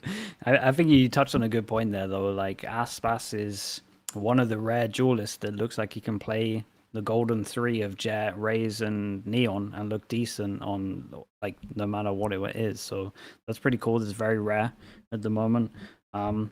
Yeah, just a step up, like just a step up from everyone, and I think Dry kind of touched on it a little bit as well. Just the vibes are there. We dissed on them Yeah. a little bit, saying there is no vibes, and then now you're kind of looking at it since they come back from Shanghai. The vibes are definitely there. It actually looks like a fun team to be in, so it makes a big difference. Actually, I talked to Com a fair bit, like after those post match interviews that we do, because I have a pretty all right relationship with the kid, and he always said it was fine. Like them all together was always like, a good atmosphere. And it was, you could kind of tell when talking to someone when it's maybe not like being, truthful or not, but I never got that vibe. It was always just like, no, we all get along. We all really enjoy playing, with one another. I think it was just, it just seemed to not be able to figure out the recipe.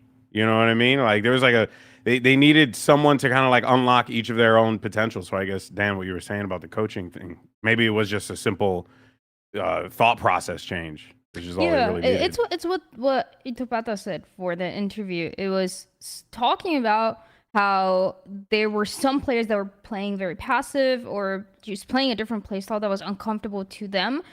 So it was setting them up so they could play in a way that they're comfortable, they're fragging. And I feel like we've seen that for Com especially.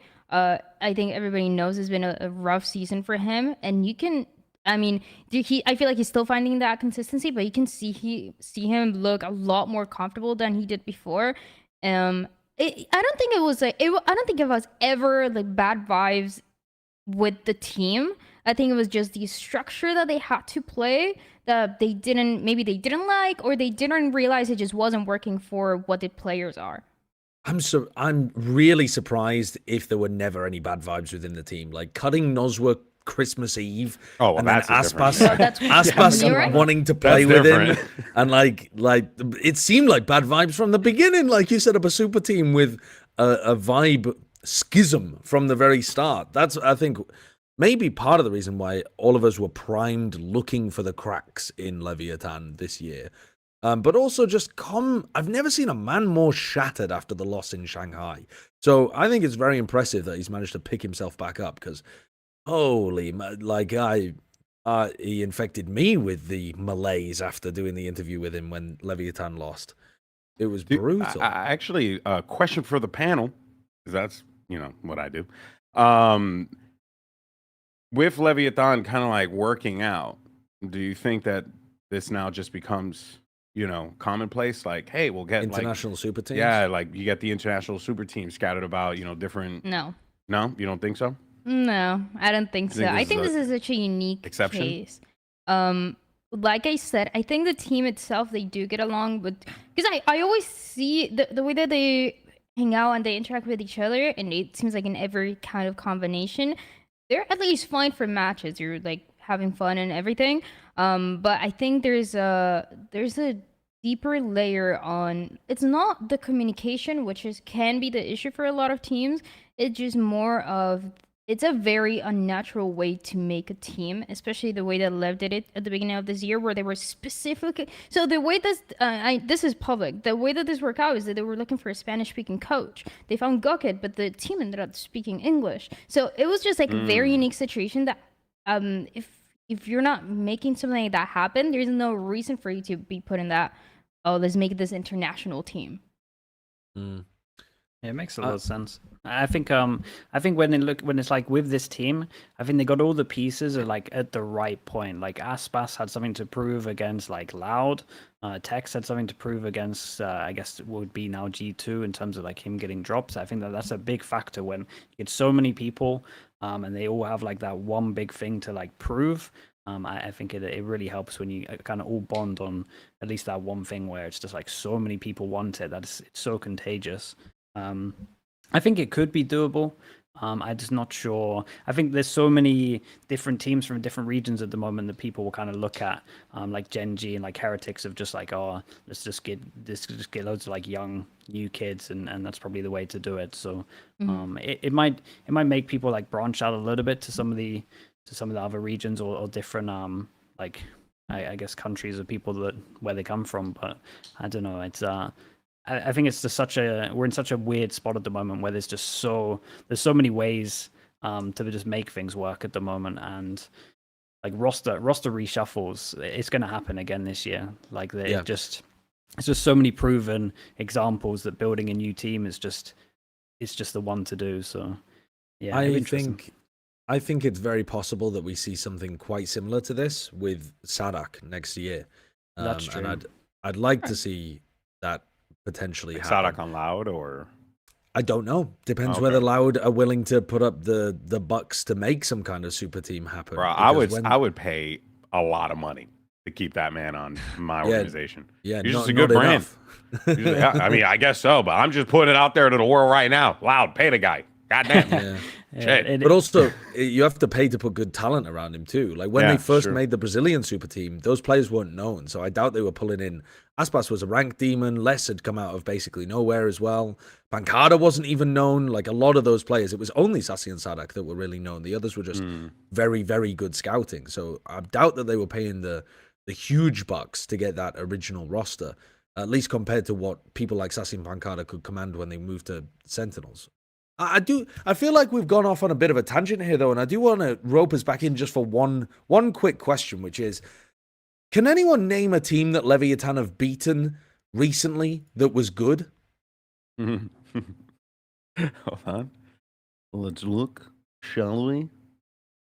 Yeah, it's pretty hard. I gotta go back to split one, I guess. Yeah, that's crazy. Crew was the last team they beat that was actually playing well. They beat G2? No, I mean they lost 2-3 to G. Yeah, I mean the G2 one was earlier than that though. It's the Crew was game in stage the one. like lower bracket of stage one. Like this team is playing flawlessly right now, Yeah. But would you really say that they've been tested? I guess the closest test was 100 Thieves, which, in hindsight, No, no. that was their slump. Yeah, That is was not a yeah. test. With the way that 100 Thieves is looking, that is not a Right. test. Yeah. So, have they actually beaten anybody good up until playoffs? Damn, son, that's crazy. No, that's a good point. I mean, that was just the way that the group was. It was Yeah. It's not their fault. Yeah, it's the same as Crew Split 1, where they look really good, but we were wondering, I mean, have they been tested? And it was the same thing. Is 100 Thieves the real test, or do we need something else? But I think it's different, though. With the way that they're playing, it looks a lot more clean, and it looks like they're able to... because they're able to deal with it a lot easier than anybody else that we see beating these teams like MIBR, Loud, and whatnot. Damn, yo. Yeah. Josh out here trying to spread some I- controversy about I'm just- Leviatan. All I'm Calling doing them is a couple asking frauds. questions. Hey, all I you didn't doing is even- asking questions? All I'm doing is asking questions, man. I'm just asking questions. Oh, you dangerous, baby. You dangerous. All right, so Leviatan are on the side of the bracket now then, where they are going to be playing against the winners of Crew Cloud9. Are we expecting that to be a test? Like, is that's got to be the closest. That's going to be the best team that they've faced in a while since Shanghai. It If will it's be. Crew. I think it would be. It's Crew. I think it would Wait, be a but test if it's no matter Cloud9, Cloud9 have beaten Crew. What are you talking Yeah. about? I am... okay, so... what. Crew... There is... I think... I'm thinking more of the rivalry between the two. It's always been close. It's always been close between... Because they know each other so well. They know the IGLing style for King. They know how to make those matches close. So that's why I think it's a test. I don't think Crew going against... I don't know, like a G2 or like a Sentinels would be a test. But I think for that specific matchup, yes. Okay. I would say it should be a test just purely because of like C9 and Crew, whoever makes it has to win that game, right? It's like a must win, so they're gonna just be going all out for it. So it should just be like an absolute battle. And I think in theory it should be kind of playing against a team that should be at their peak, because that's like the most effort they're gonna put into like anti and prep and everything like that. So for me that would be a good test, but I get where you're coming from. It's not like the golden two of, I guess, Sentinels or G2 if we're looking at pure tests. Yeah, I actually don't really think it's much of a test. We literally just went through the thing. I mean, and looked at, who they played and kind of measuring them against Crew and C9 and like where I think they sit in the power rankings. And no, I think if we're running with that narrative of, Leviathan hasn't really been challenged, I think that they might be going to champs relatively unchallenged. I don't know. They got a fairly easy run of it here towards the end, which is a cool situation for them to be in. Yeah. On the other side of things, the end of the season for teams like Sen, G2, and then that side of the bracket looks a lot more difficult, I think. And the Sen G2 game that we ended the season on was unexpected, but I thought it was also a banger. Like I wasn't that I wasn't that put off by how Sentinels were playing. They only got 15 rounds in the whole game, but I thought they were playing an all right game. I was just really impressed with G2. And I got the question, when the fuck are they going to get their respect? Their goddamn respect. Little Timmy didn't believe in them. Dryad's cat doesn't believe in them, showing her ass as soon as we start talking about G2. I think I predicted G2. I just want to make sure. I think it was just me and you, right? Who I predicted put G2? G2 for my prediction. Oh, you'd- suddenly oh, everyone oh, respected everyone- G2. Oh, wait a minute. Wait. I was over in Shanghai and I was the only knucklehead that was going for G2 every single time. And Bea and Mimi would look at in the windows of my soul and be like, what's wrong with you? And then I would be like, because I believe, okay? I believe in their resiliency. And honestly, they showed up. I still think, though, that part of the problem and the reason why people don't put the respect on G2, and y'all could correct me if I'm wrong because you're substantially smarter than I am on the topic, but I think it's because of the uncertainty around Icy and how he kind of like, when you kind of look at all the top teams in the game right now, they all have that standout duelist player that's going to be like the talk of the town and blah, blah, blah. And then you got Icy, the person dubbed, the system duelist. So it's like, I guess that's the reason why it always felt that way. I think like if G2 had like a I don't know, an Aspas or whatever on their team, like no one would be questioning it. They'd just be like, "Oh, these guys are the best team in the world, probably," because they're thinking of like the game in a completely different way, and they have all the tools that they need to succeed. Maybe not best team in the world, but you know what I mean. Yeah, I know what you mean. Yeah.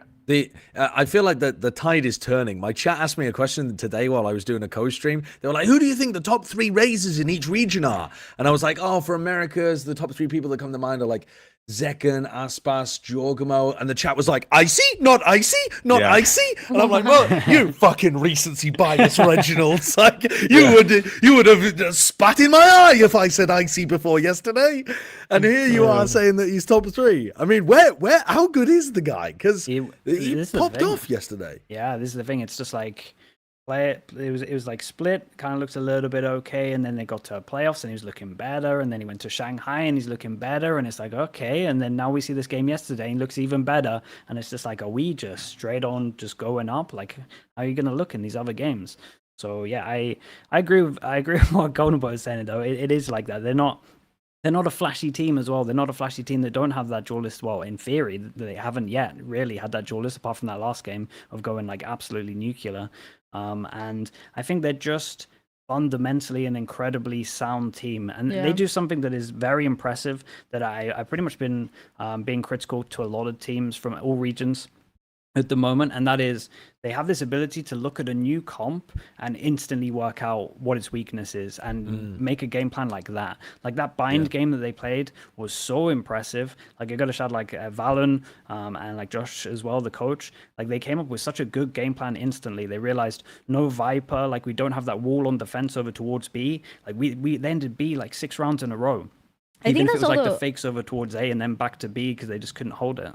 Yeah, to me, what was really impressive to me is I was interviewing Valen after that, and he was saying Josh and the assistant coach, sorry, I forget his name, they were preparing for all those possibilities, all those different compositions that Sentinels could run. And sure, we saw it on Lotus before, that Cypher and Deadlock, and they already, Sentinels already said that they had different options for that specific map. But on Bind, when it was new, they said they were expecting it. They were expecting different options, and they went through the different options and the way that they could deal with the different compositions that Sentinels were going to run. So it was a lot of prep that came before that you don't really hear a lot of coaches, a lot of players talk about, and that's what is the most impressive part about this team. And yeah, the reason I feel like that they don't get a lot of respect compared to, the Sentinels when they do good, or the G2, or like a Cloud9 having one good game and people are already supporting them. I think it's just, it's a mix of the duelists, but it's also because they don't have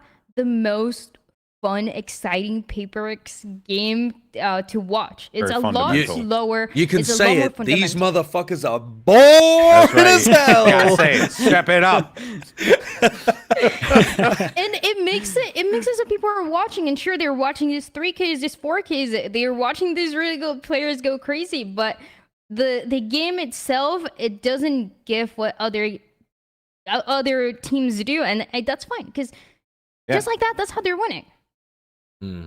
It's a bit like, sorry, go on, GB. No. I was gonna make a comparison. Like you oftentimes have this with some sports teams as well, right? You have like the team that is kind of like exciting, but they're not the most like, or they're like good, but they're not the most exciting team like in sports. Like I'm trying to think of one at the top of my head. I think like back to old Dallas Mavericks with like Dirk Nowitzki or whatever. Like I'm saying a lot of names and words that may not matter that much, but No, it's just I really know who funny you're talking because shut up, Josh. It's just funny because like this is the first time I've ever seen just like a team that's just like straight up. It's just like, we want to win. We're just gonna go in there. We're just gonna try and win. We're just gonna do whatever we can do to win. We don't care if it looks the coolest. We don't care. There's no get us, boss. No. We're gonna go in there, do the job, and win the game. And they've been doing that. They've been doing that for a very long time now.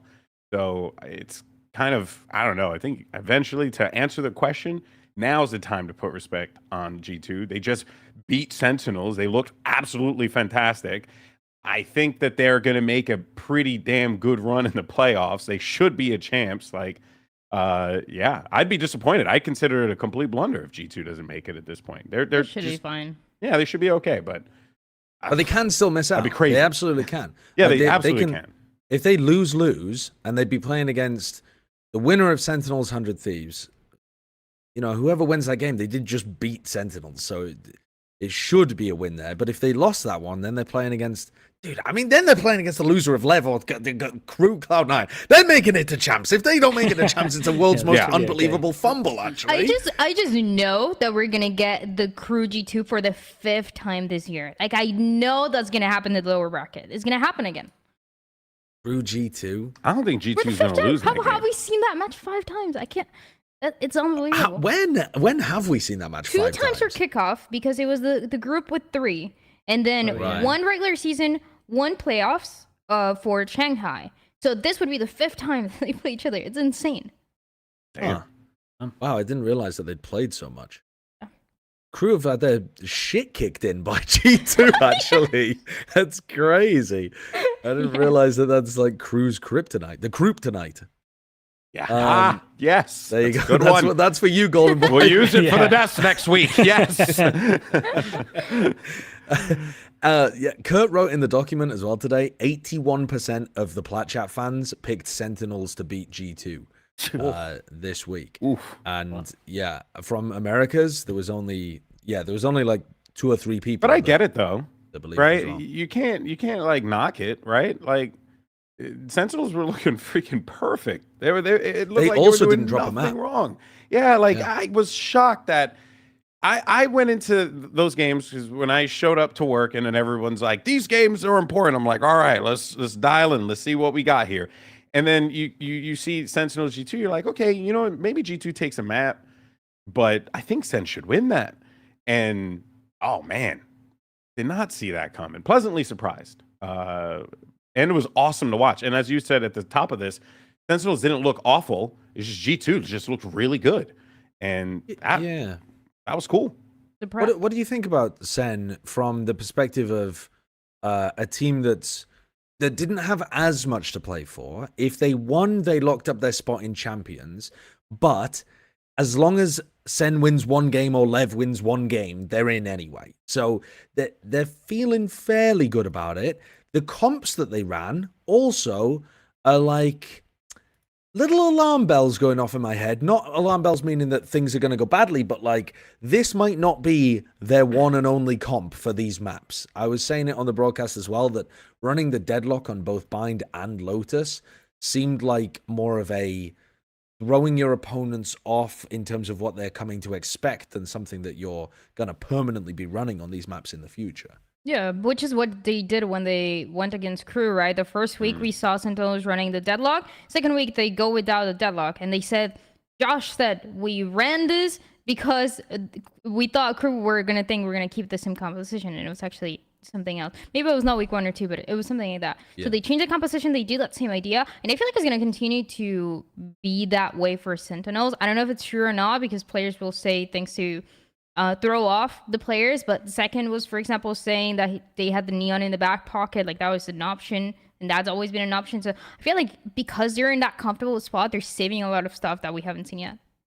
Yeah, I can get on board with that. I think it's so easy for these comps as well to just switch out the deadlock and just have something else that is like maybe more traditional. So I think they have got that in the back pocket. I think the big thing here as well that we kind of got to talk about was like the tech issue as well. Like I came in watching when they were walking out and Zelsis was like beyond pumped up, like really, really pumped up. He looked hyped. Looked like he had like 400 milligrams of caffeine or whatever he does. And then literally we had like tech pause and then like you slowly saw him get deflated and more deflated and more deflated, and he had like audio issues. I'm not just blaming that, but I'm just saying like it will slowly wear you down. Like for someone that was so hyped up and he's meant to be like the kind of glue that sticks them all together and get pumped up, but having like these constant issues, I do think that is like a big factor so early on to kind of get them off to a good start. So that backed with like the fact they can change the comps, don't even think the comps are that bad. They actually had some nice stuff in it. I just think G2 owned them again. I'm not really worried for Sentinels. It was more just like you guys are saying, just G2, like very impressive. They also only won 1 pistol and then they got ecoed immediately afterwards. So there's a confluence of unfortunate circumstances. Zelsis I feel bad for as well because he's the one person that I've heard complaining on Twitter about audio setups in Riot before for Americas. And then he got the fucked up setup. I swear we need to find out who on 100 Thieves was sat there before him because they sabotaged the setup. Yeah. Not But really, EU, but EU yeah. made a comment about that, and he said he had the same issue. I think it might have been the same one. And Oh, I was it think really? Kesnet Same last problem? year also, or sorry, last week also, the same thing happened. How? Why didn't they? Is it only Zelsis had the enthusiasm to complain about it so much that it got fixed? The others just gave up and played through it. Yeah, maybe. Yeah. All right, let's move on to another team then. Let's go back up to the top of the bracket. Cloud9 play against Crew. I feel like we've seen this game pretty often, but it's probably just because it was at the end of the season. I don't think they've actually played against each other much. But both, in order for either of these teams to make it to champs, both of them cannot make it. Only one will survive, Highlander style, and they'll probably die before they get there. One team would have to go on a run and make it to top 3. I want you to pitch me on a team. Please, somebody pitch me on Cloud9 or Crew making a run to champs. I can do. These are my. I can defend these teams with whatever you want. So I can.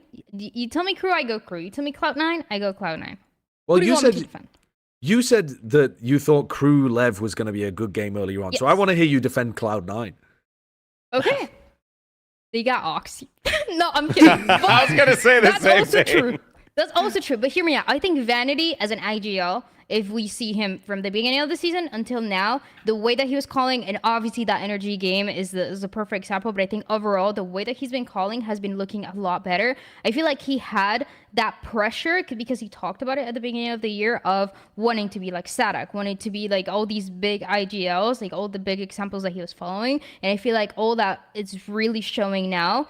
They have the problem of inconsistency with Rooney, for example, who didn't have the greatest game, and I feel like there's some other pieces here and there. Like Moose will look really good. A lot of the times will look good enough to win these matches, but they do have really high highs to win at least the match against Crew. Now, Lev, it gets harder.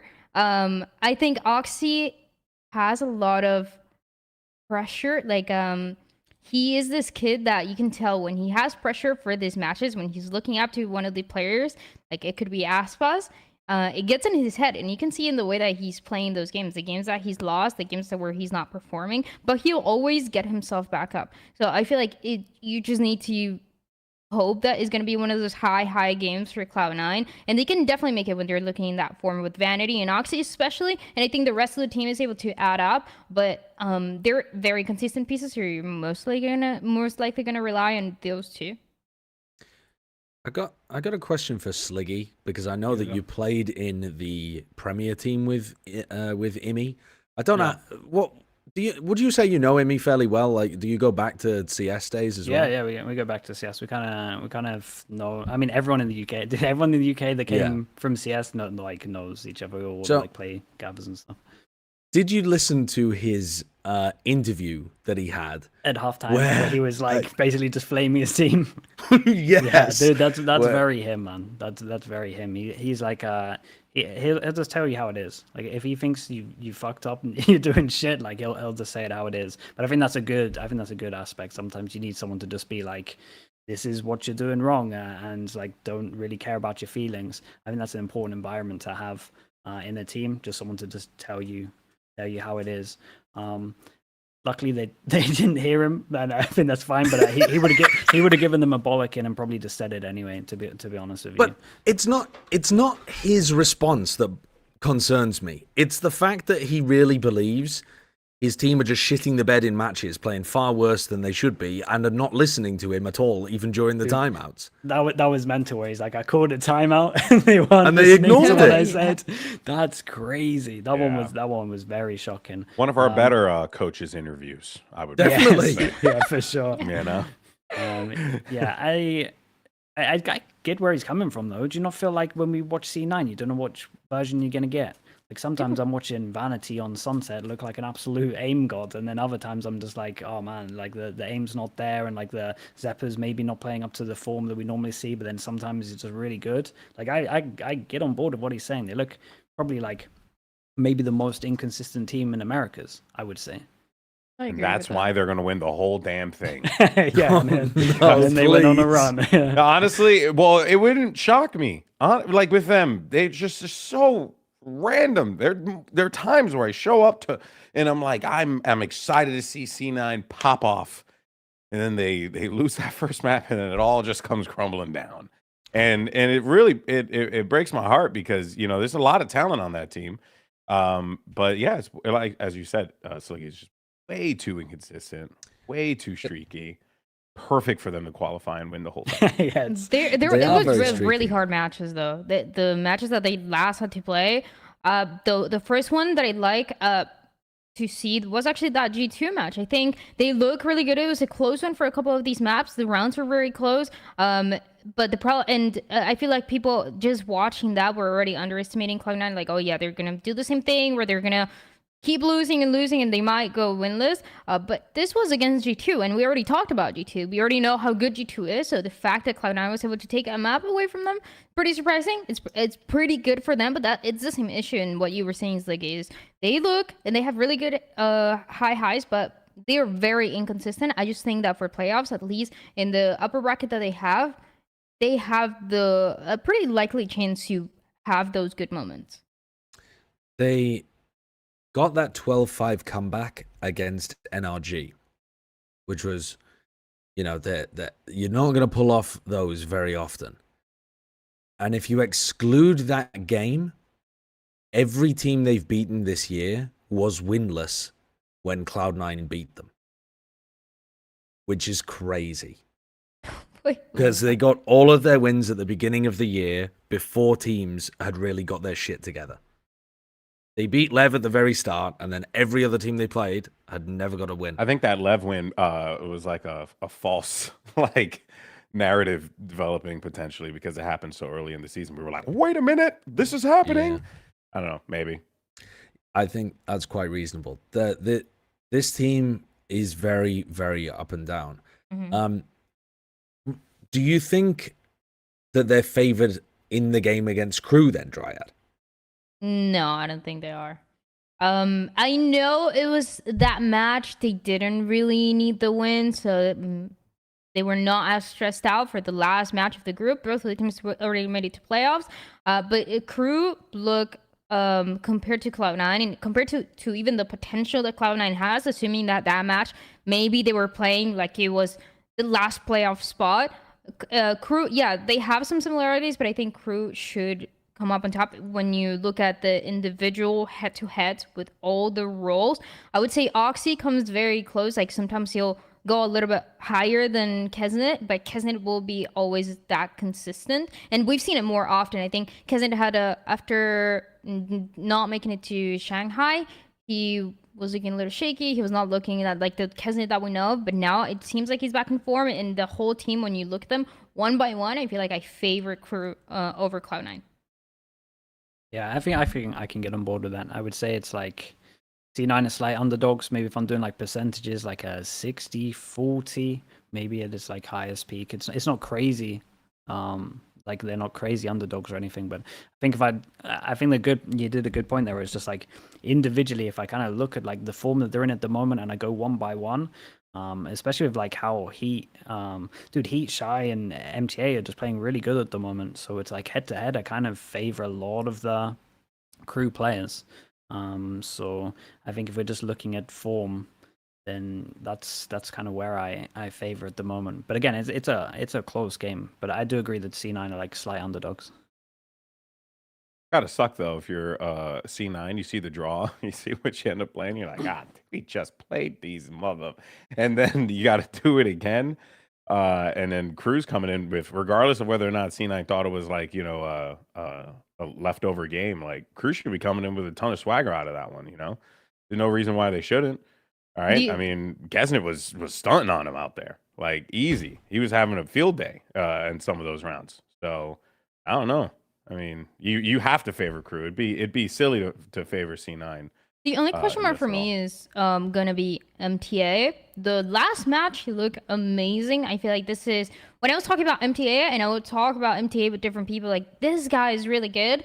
I feel like he was finally able to show that. I want to see more of it though. I want to see if he's going to be a consistent player or he's going to be an inconsistent player where we just saw a really good game from him and maybe he's going to feel that pressure to do that same thing again. I know he was very relieved to get that win, to get that first, because the whole year, because he was benched, because he hurt his arm, whatnot, that was the first win that he ever got. So I feel like now that we're already able to, go past that, I want to know and I want to see how he's able to play. And I feel like that he's such a key piece to Kesnet as well when he's trying to play with these different agents that he's still getting used to.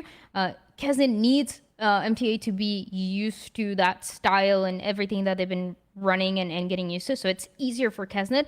So in a way, it could depend on MTA, but I feel like I'm still, as we said, just comparing all the players from Cloud9 and Crew, I would put Crew on top. Is that why MTA ended up sitting out? Is because of an injury? Yeah, so kickoff happened. They won 0-2 because they lost against G2 2 times. It was he just fell. He just fell and it was on his arm. So he couldn't play for a month. And at that time, they got heat because he was already in the US. And they started winning. That's when they were 5-0, 1-0, 2-0. They just kept winning. So they decided to keep that team and decided to just keep while MTA was healing, and also while they just kept winning, it just made sense for things to stay the same. And now with the changes with Clouds out, now you bring him back. Yeah, that makes sense. Okay, so it sounds like most of us are favoring Crew. If we take a look at the bracket and we do like a bit of a pick 'em then of where we expect people to be, because we got this bracket right from the beginning. It's not like the other regions where we already have some of the results filled in. America's is slow, late, behind the times. Just like America, baby. Yeah, exactly. Real middle America vibes. So if we have Crew over Cloud9, is there anybody that thinks Cloud9 are the favorites or going to win that matchup? Speak now, lest... Nada. No. I think they would have to throw some kind of curveball, like an abyss or something like that. Yeah. They talked about it in the post match, and Amy was kind of hinting that was not something that they were practicing at all. Oh, really? Okay. That's a great thing to tell all of your opponents right before playoffs. That's true. Yeah, it seems like he realized in the middle. He was like, I don't know who's Yeah, I don't know. It's like he just kind of stopped in the middle. Like he realized maybe that's not something you want to say to everybody in the post-match interview. Dude, I'd love it if we get some proper like porn acting from the coaches at some point. They're like, "No, we have never played Abyss before." So, the other side of that then is Sen 100 Thieves. Something else? Any 100 Thieves believers after Sen just got walloped by G2 and 100 Thieves look like they're on the comeback? Any 100 Thieves believers in the chat? 100 Thieves. You said 100 Thieves are in the comeback? A little bit, yeah. I feel like Cryo's form has improved dramatically compared to the slump that he was in towards the end. Yes, they lost to Loud.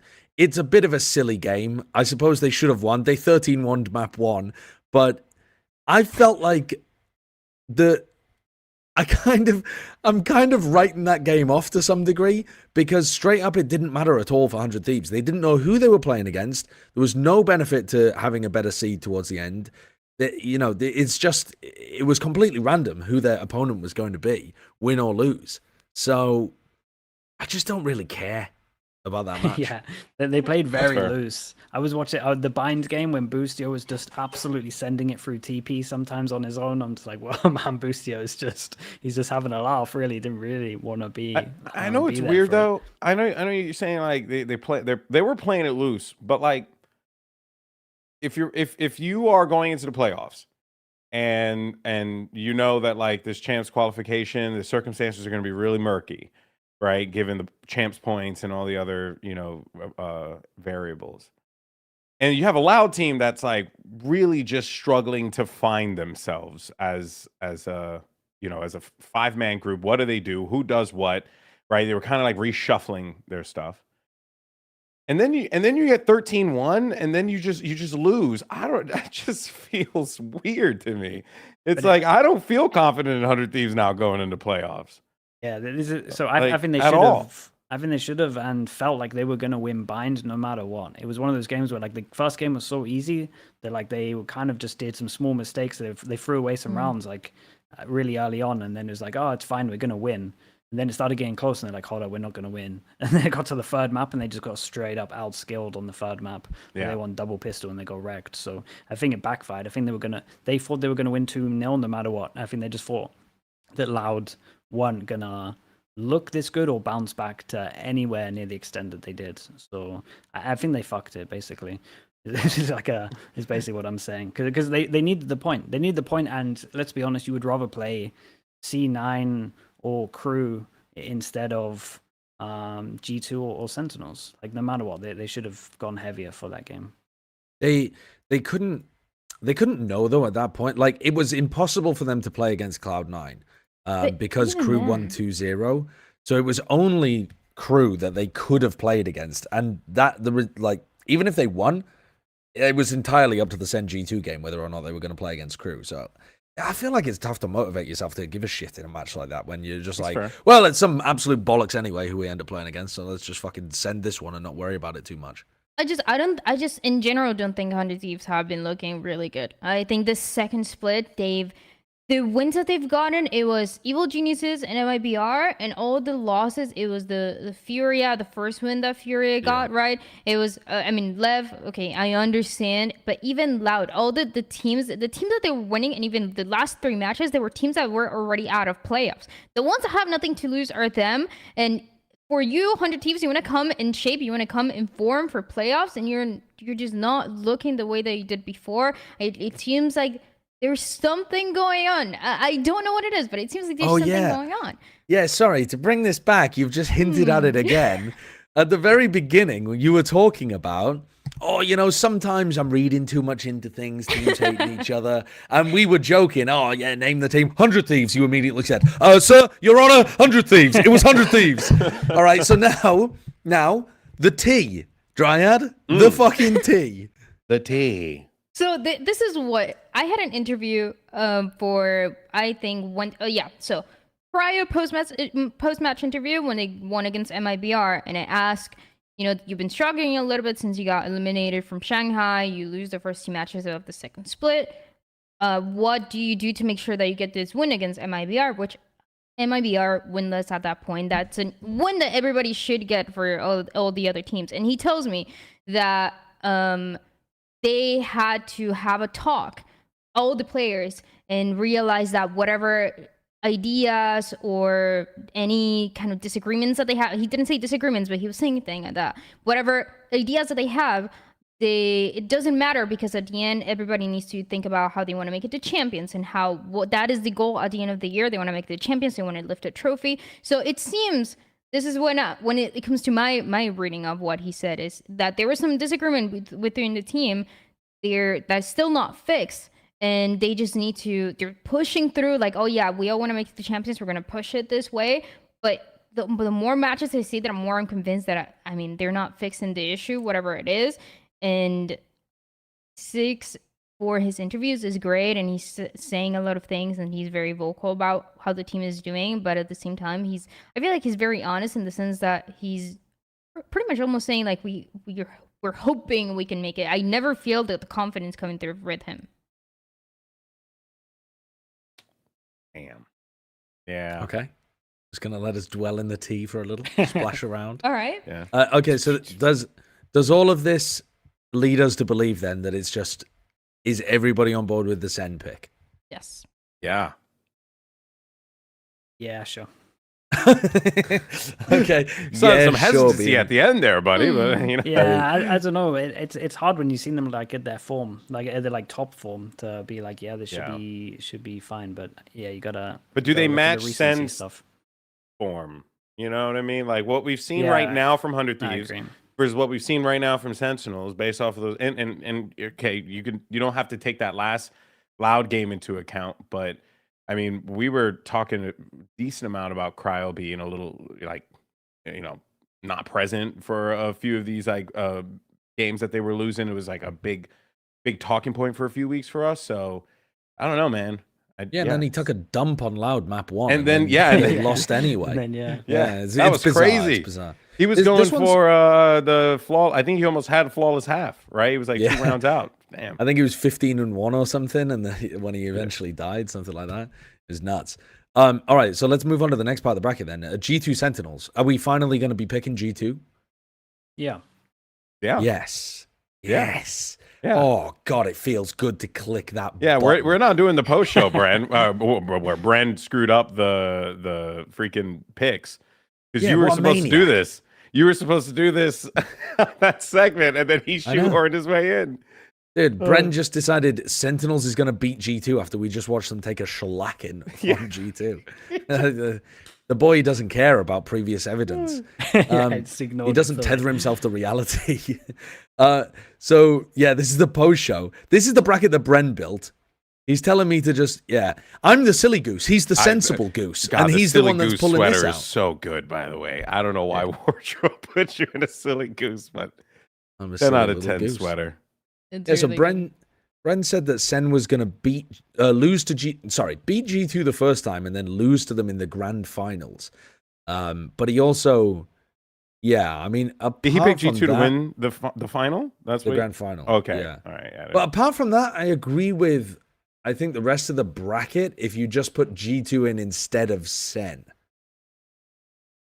If we bring it back up, the pick'ems. Yeah, I agree. Yeah. So that would be Leviatan beating Crew, which I think is the favored team. Yeah. Mhm. Yep. Then Sentinels beating Crew at the bottom. Then G2 beating Leviatan in the upper final, which I think that one deserves talking about. And then I'd have Lev again in the lower final. But I guess we could Lev G2, GB, talk to me.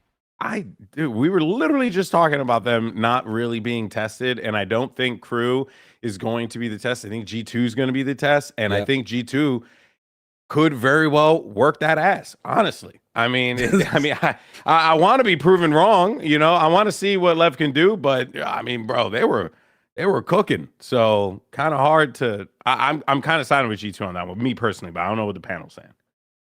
I back that as well. It's with what and how good G2 have looked. I can't say that they're going to lose a game. That's the problem. They've looked too good. I'm just like I'm sold by it. I just think if IC keeps going like this, he's the best player in the world in like 2 weeks. So it's just I can't argue with it. He looks and like they've proven that they can win. Saying. They can win without IC popping off that's as the well. thing. You know, like and now they got that element. I think Scary. Lev wins that. of course I you know. do. So I've been with so after Shanghai, I've been with G2 with the same mentality of everybody is kind of always unsure of them, and then we're like always wrong. So we end up always putting G2. But I think for this match is an exception. So they already played each other for the playoffs of Shanghai. It was at Lev win. It was very close though. And also wait, never mind. It was the G2 winning. That match. 3-2. The 3-2. Yeah. But and it was at a time where Goked was still part of the team. The team did not look as clean as they look now, and they didn't have as much time to make improvements as they have been able to do now. There's a couple issues when it comes to these matches, like the ascent that we saw in week 1 from IC with the Neon. That it seems like they were just implementing the Neon just because. That one didn't have many layers to it as we've seen other teams. And when you come to this kind of matches where you see Aspas being so motivated to win and you see them having the understanding of the way that G2 like to play, I favor them for that match. Yeah, I think that's pretty reasonable. Fair. I've been proven wrong by your pick'ems too much, so I back it. I can't go the opposite again. It's happened too many times. I just got to side with that. That's crazy. I would say for me, You got to look at the past and learn. if Leviathan, like, if they work Crew, you know what I mean? Like, if they shut Kesnet down, he doesn't really have like that pop off game that he's consistency kind of slows a little bit. And if Leviathan really dictate the pace and control that game against Crew, then I'm like, all right, this Lev team, the stocks are high, you know, because I think that with the way that Crew have been playing and the output that we're seeing from MTA, I think he's going to get that. He's going to get a little bit even more confident going into this because I think Crew felt confident coming out of that win. I mean, I talked with Adam briefly in the back after the interview, like when the cameras went off, and he just said, he was like, we feel great. He's like, it was like just this he wears his emotions on his sleeves a lot. So whenever I would talk to him, so him having that calm realization of like, we feel great. I'm like, crew could be dangerous. But if Leviatan shut them down like completely, just 2 O's and it's like a 13-6 and a 13-7 or 13-5, I don't know. And then then I'll say Leviatan all the way. But Okay. well, Well, G2. all right. Let's stick with Leviatan because I'll give Dryad the benefit of the doubt for now because listen, Al Gaib. Even though really I do agree with Golden Boy, it should be G2. Get crew out of the lower bracket final, please, Mr. Curtis. Let's keep Sentinels there. And then G2 Sen would play again in the lower bracket final, which would be the 3rd time in a week that we'd see this matchup happening. Damn. So, Oh yeah. Oh my god. Golly. which is pretty bonkers. So let's just send one of the teams through. Should we go G2? Yeah, I guess so. Oh, but at All that right. point, it's like his 3rd time a charm. I mean, Yeah, damn, maybe. son. Like G2 versus Thingy, I guess. Oh, shit. Yeah. Cloud9 are not winning though. Any Cloud9 fan that came in my room right now, I'd fucking throw. Why hands. is Doug? I'd go crazy if Cloud9 fans started coming into my room. I'd be going nuts. They got no chances in my bracket. Who let him in? Okay, so Lev G. At this point, we're just getting very repetitive with the bracket. If this is how the bracket actually ends up going out, we're just seeing rematches over and over and over again. Yeah. Which does it really matter that It is match a when they 16 already tournament. made top 3? They already made champions. No, not really. It Well, might be seeding, for right? dodging, like, the Americas teams are in a unique position where they can look at where Team Heretics and where Gen.G finish, and they can be like, I would like to dodge you, please. So, you know, the number 1 seed actually might end up being relevant. Also, Cryo said, big trophy, more cash. I want to win. So, fucking based, you know? Yeah. Okay. Kurt, I don't mind. You pick who you would like to win. Yeah. This is Kurt's pick, Lev G2. Dude, I love all the players in G2, but they're the most boring team in Americas to watch. I'm not good enough at the game Smoked. to understand the like macro level play, so they're boring. You're the only honest Valorant fan. Honestly, only honest Valorant fan. I just like them because they're more fun, and I'm not good enough to understand G2, so fuck them. Like, that is exceptionally honest and based. I think we made a mistake. Where? Where? Leviathan still wins. We followed you the whole time, Dryad. You've led us into the desert in the middle of Arrakis, and if we get eaten by a worm, it is your fault. That's right. I think didn't we have just a segment about G2 and respecting them? Yes? Oh, dang. You're And we were right. just saying they're not winning again. Because you told us to. we're Okay, I said following the you. first one. I said the first match. The final. Oh, okay. It True. could She be a didn't give different her. story. She didn't give her opinion on this one. So you're you know? overwriting Kurt. Unbelievable. No, respect I'm for just- Kurt. I would. Are we locking in G2? Yeah, let's log it in. Let's log it Yeah. in. I don't give a shit. The whole bracket's going Oh to be my cooked God. in like 3 Wait, but do we- matches. It really Yeah, is. None of these are ever real. And also, there's been some bonkers breaking news while we're live. So there's like one final topic that I wanted to talk about, which is that NRG have released Victor and Chet while we're live. Now, I don't have a source for that. Kurt just told me it. So listen, if Kurt's fucking lying and now I've just created an I mean, the insane... chat's been talking Look. about it constantly. Right, They were yelling at us, saying obscenities. So, Yeah. you know, That's not too different to usual, though. very fair. But this is real fast. Like no time to ponder what the future looks like and look at options throughout the off season. Straight away, just goodbye. Dude, this is saving money though. Like every team's gonna be doing this. Keep an eye on Twitter. Everyone's gonna be benching everyone real fast because you want to get there. You want to don't want to be paying players that you're not gonna have for next year. Everyone's gonna be benching everyone. Probably right now there'll be like all the teams that aren't out. They'll probably bench loads of players. It's just a smart thing to do. I'm surprised. I'm kind of surprised it's only these two. Is that fair to say? I thought because then again, I guess this would lead you to believe that the Demon Wonder steps in and then that's a done deal for next year, right? Am I the That's only what it one looks looking like. at that? Because otherwise you would bench the others. Yeah. and then they just Yeah. get a new coach, which is probably Potter if you got Demon 1 and Jorgamo. I mean, if you got actually, I guess Jorgamo. Yeah, maybe I don't know who the coach would be then. I think The it'd be really energy strange to have Potter decision. working with Finesse. Yeah, I don't think- know. I don't think that. I don't Yeah, think they're maybe. gonna do that. I mean, if they do, it will just be because the money is good. Honestly, because I don't really see. I think they have like different perspectives. I know they respect one another, but different perspectives of the game. I don't really see that. I think they also just happening. take leadership in different ways. Like Potter always works with rosters that are new, upcoming, apart from like Ethan, who had a leadership role but wasn't the IGL, wasn't the actual like caller leader of the team. She is always shaping the philosophy and the structure of the organization and the team. Whereas Finesse does that on his rosters. So to me, that would just be a clash of leadership from external and internal within the team. If they could resolve it, then maybe there'd be an incredible IGL coach duo, but it would seem that would be your immediate thing that would be rubbing up against each other. Has Finesse said he's still gonna keep going? Like, does he still want to play even after all this happened?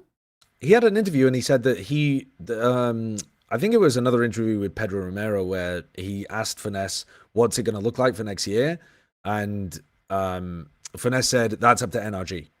He said, I'd be willing to stay. It depends if they're, what they're up to. Now, I'm reading between the lines here. I think he probably already knew that he was staying. And when he got signed, they had talked about it being a multi-year situation. And that's why he's got a contract for next year as well. His contract in the global database is already expires at the end of 2025.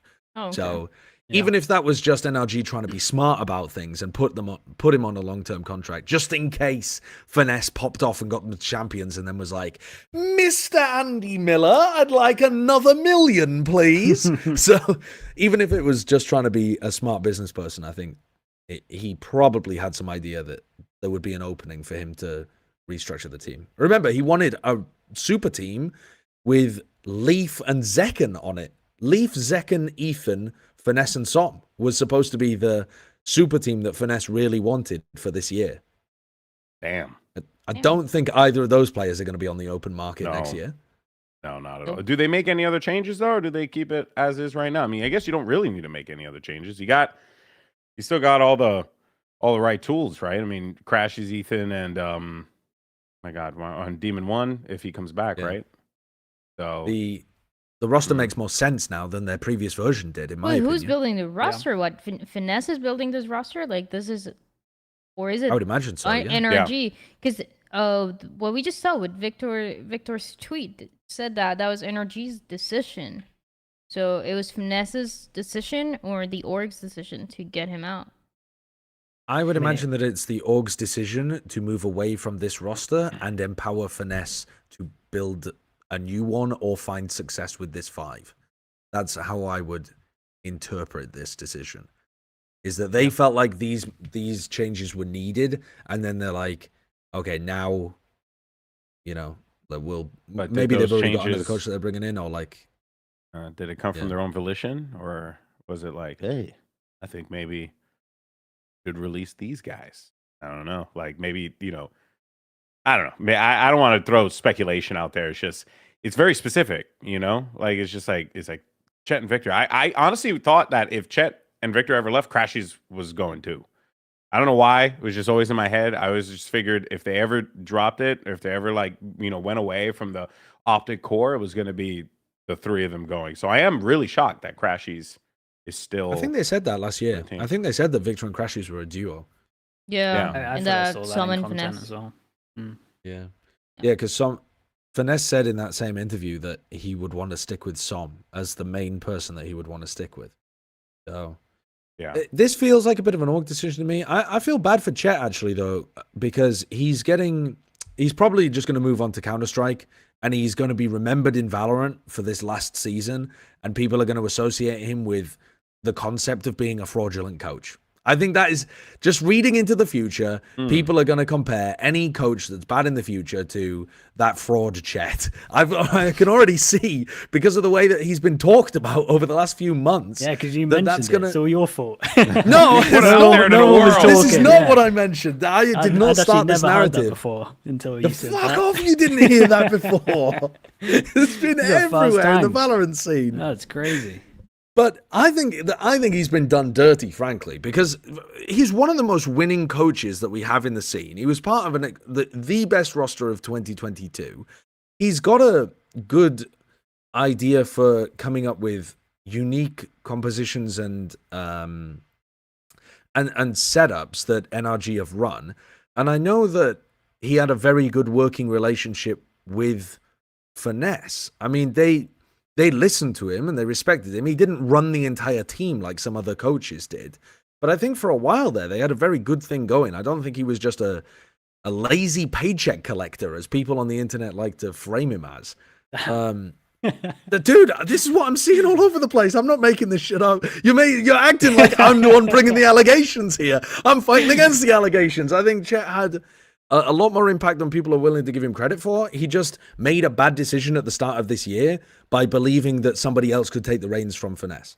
He just believed a bit too much that Ethan, who he's also had a lot of working relationships with, he believed a bit too much that Ethan was going to be able to take over from the value that Finesse had. I think that's the big mistake that he made this year, and that's why energy went down the pan. Yeah. But I mean, one day that clock gonna run out. You know what I mean? With Finesse, and then what you gonna do? Right? Because I mean, I love the guy. And look, I shouldn't be talking because my aim is atrocious. But you know, I mean, he's gonna need to step it up. You know, he's gonna need to put in a ton of work. Because he did come into this halfway into the season and pretty uncomfortable. Like I didn't really like when people were like judging Finesse on like those like micro in-game things. And it's like, I get it, but at the same time, it's like, dude's been co-streaming for the better part of the year. Like, I'll let him ease into it. But like next year, I think you got to start to see a little bit more output, you know, in that regard, especially if the team is what we think it could end up being. I think that he'll be able to get away with it for a little bit longer, just because his IGLing has always been great. You know, the thing that people talk about. And this year, I didn't really get to see it as much, but when he was playing, people were going crazy. I mean, people loved him then, but now every time he has a chance to get a kill, people are going insane in the audience. It's just something that I've never seen before with him. And in game, obviously, he brings the knowledge, the IGLing, and outside you have those crazy fans that I swear every time he's about to get a kill, like that. What was it on Haven when he was holding that corner? Oh my god. The anticipation of the crowd, they were like, oh, every time. The people he's going to be competing against next year, and the people he was competing against this year as well, you got people like Valen, John Cutie, Munchkin. These are people, Mr. Fallen, King. Yep. These are our IGLs. If you put them in a list of like who's been performing in terms of output, fragging this year, yeah, I mean, even the boaster stats of like less than 10 kills but wins the map is pulling a boaster.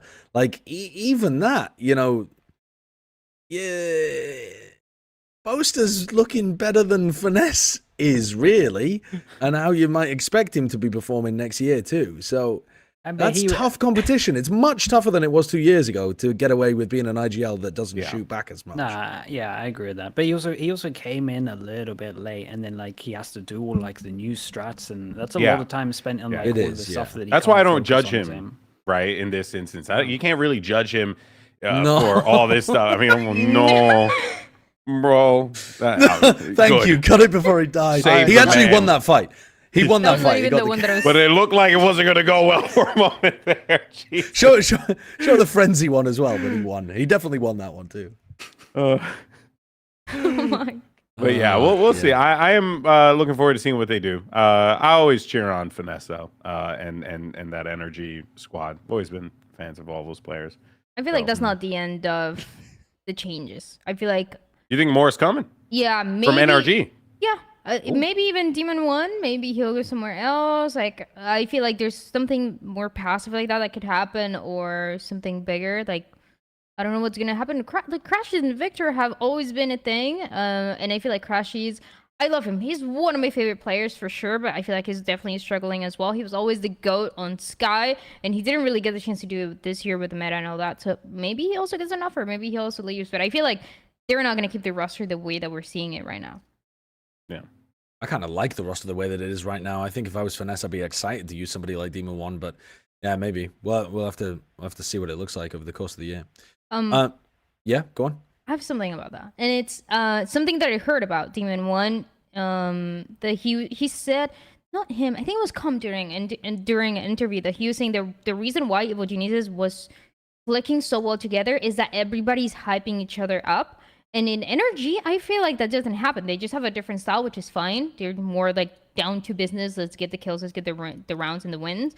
But with Evil Geniuses, it was quite the opposite. Like, everybody's like, Demon 1, you're the fucking best. You're going to win this round. You got the ace, like, all the time. And I feel like that was also helping him out so much. If he stays in the team, and I feel like that's also maybe the reason why he was struggling. So there's I don't know if it's going to be the same Demon 1 that we saw, obviously, before. I'd love to see Finesse add a little bit of the carrot to his stick technique instead of having his, very business-laden attitude. The idea of Finesse turning around and going, You are my little poggy woggy. You are incredible. You pop off, Max. You're the greatest player I've ever seen. I'd love to hear that during some of the audio replays that we've got. But like, if you listen to any of that stuff, Finesse is like a different form of like encouragement. He's more like, we're gonna fucking win, like, all the time. He has the utmost. He's got a very confidence. traditional sports perspective on it. Like, it's like you believe in him. Like you put the belief on him, and he believes so much that I'd vote for him. Yeah.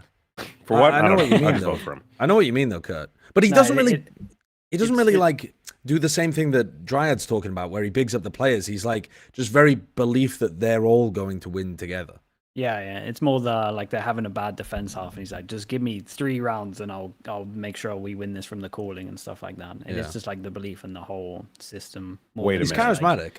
Yeah, more than just like getting the Zoomers pumped up. I'm so sorry. I just saw something, and it did make me think. And we were talking about the Potter thing before. Okay. But what if they don't do Demon 1 and they ended up getting Potter and Jog? And Jorgamo? Yeah, to like kind of do that tandem thing again. Dude, I could not imagine Jorg on a team with the rest of the guys. I can't I don't know. right? I feel like the rest of the guys are so personality-wise, it just won't fit. Dude, I just mean controlling the game. Like, inside the game, Finesse likes to have moments where things get calm and like he understands how all the pieces work, and just having Jorgamo like tabbing out to play RuneScape during those downtimes and then tabbing back in order to like I think that would make Finesse retire. He'd be like, I'm too much of a grandpa for this. This is crazy. I'm playing out here with the kids. Oh, I don't know. Would Maybe be I'm funny wrong though. with that. That would be fun. Yeah, it would be fun. I will say as well that I'm happy that he gets a chance to do it like properly. I would have hated for him to go out on this like half, like you're getting him the half baked thing of just come in and try and save this team. Like I'm happy, like whatever happens next year, that he gets like a proper chance to actually like prove that he's sick. Because if you look at what he did in a short time, it was very impressive, man. So give him some more time. I'm excited, and I believe. All right. Well, that does it for our Americas discussion and our discussion for all of the playoff teams this week. It leaves us only to announce the winner of Wyatt's weekly award.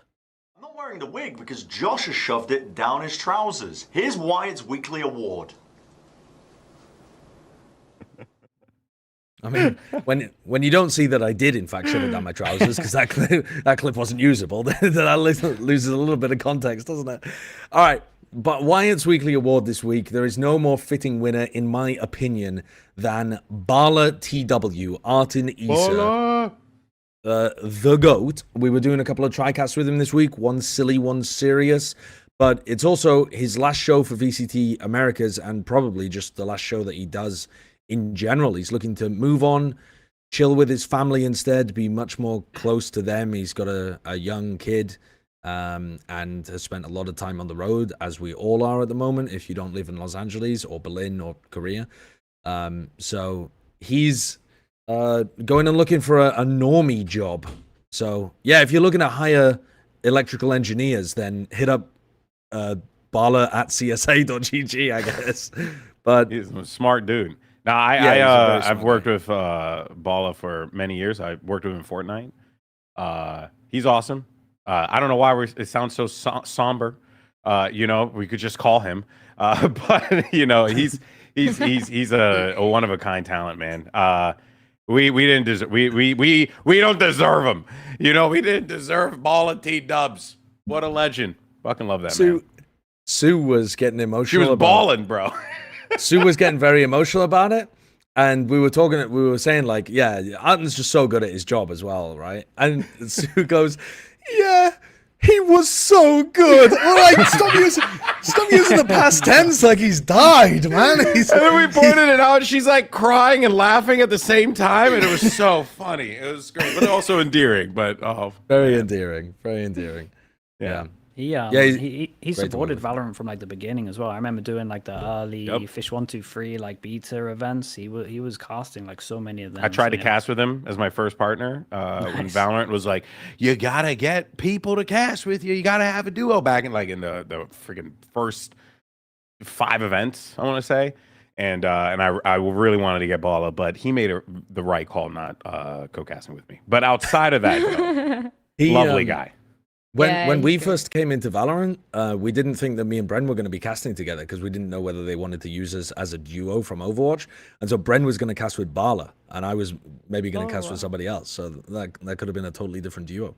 I could have had you then. I would have done it. Well, you and I, we would have been bald and beautiful. We would have torn up the streets. It would have been amazing.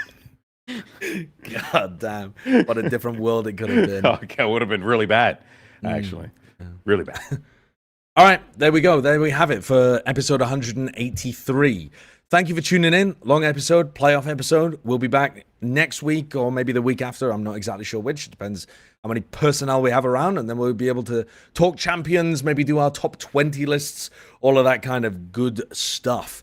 So we'll see you then. But for now, subscribe to the channel. See you later. Thank you for joining us, Sliggy, Dryad, Golden Boy, and of course, Dune Bros, who was on earlier with TMV as well. Peace.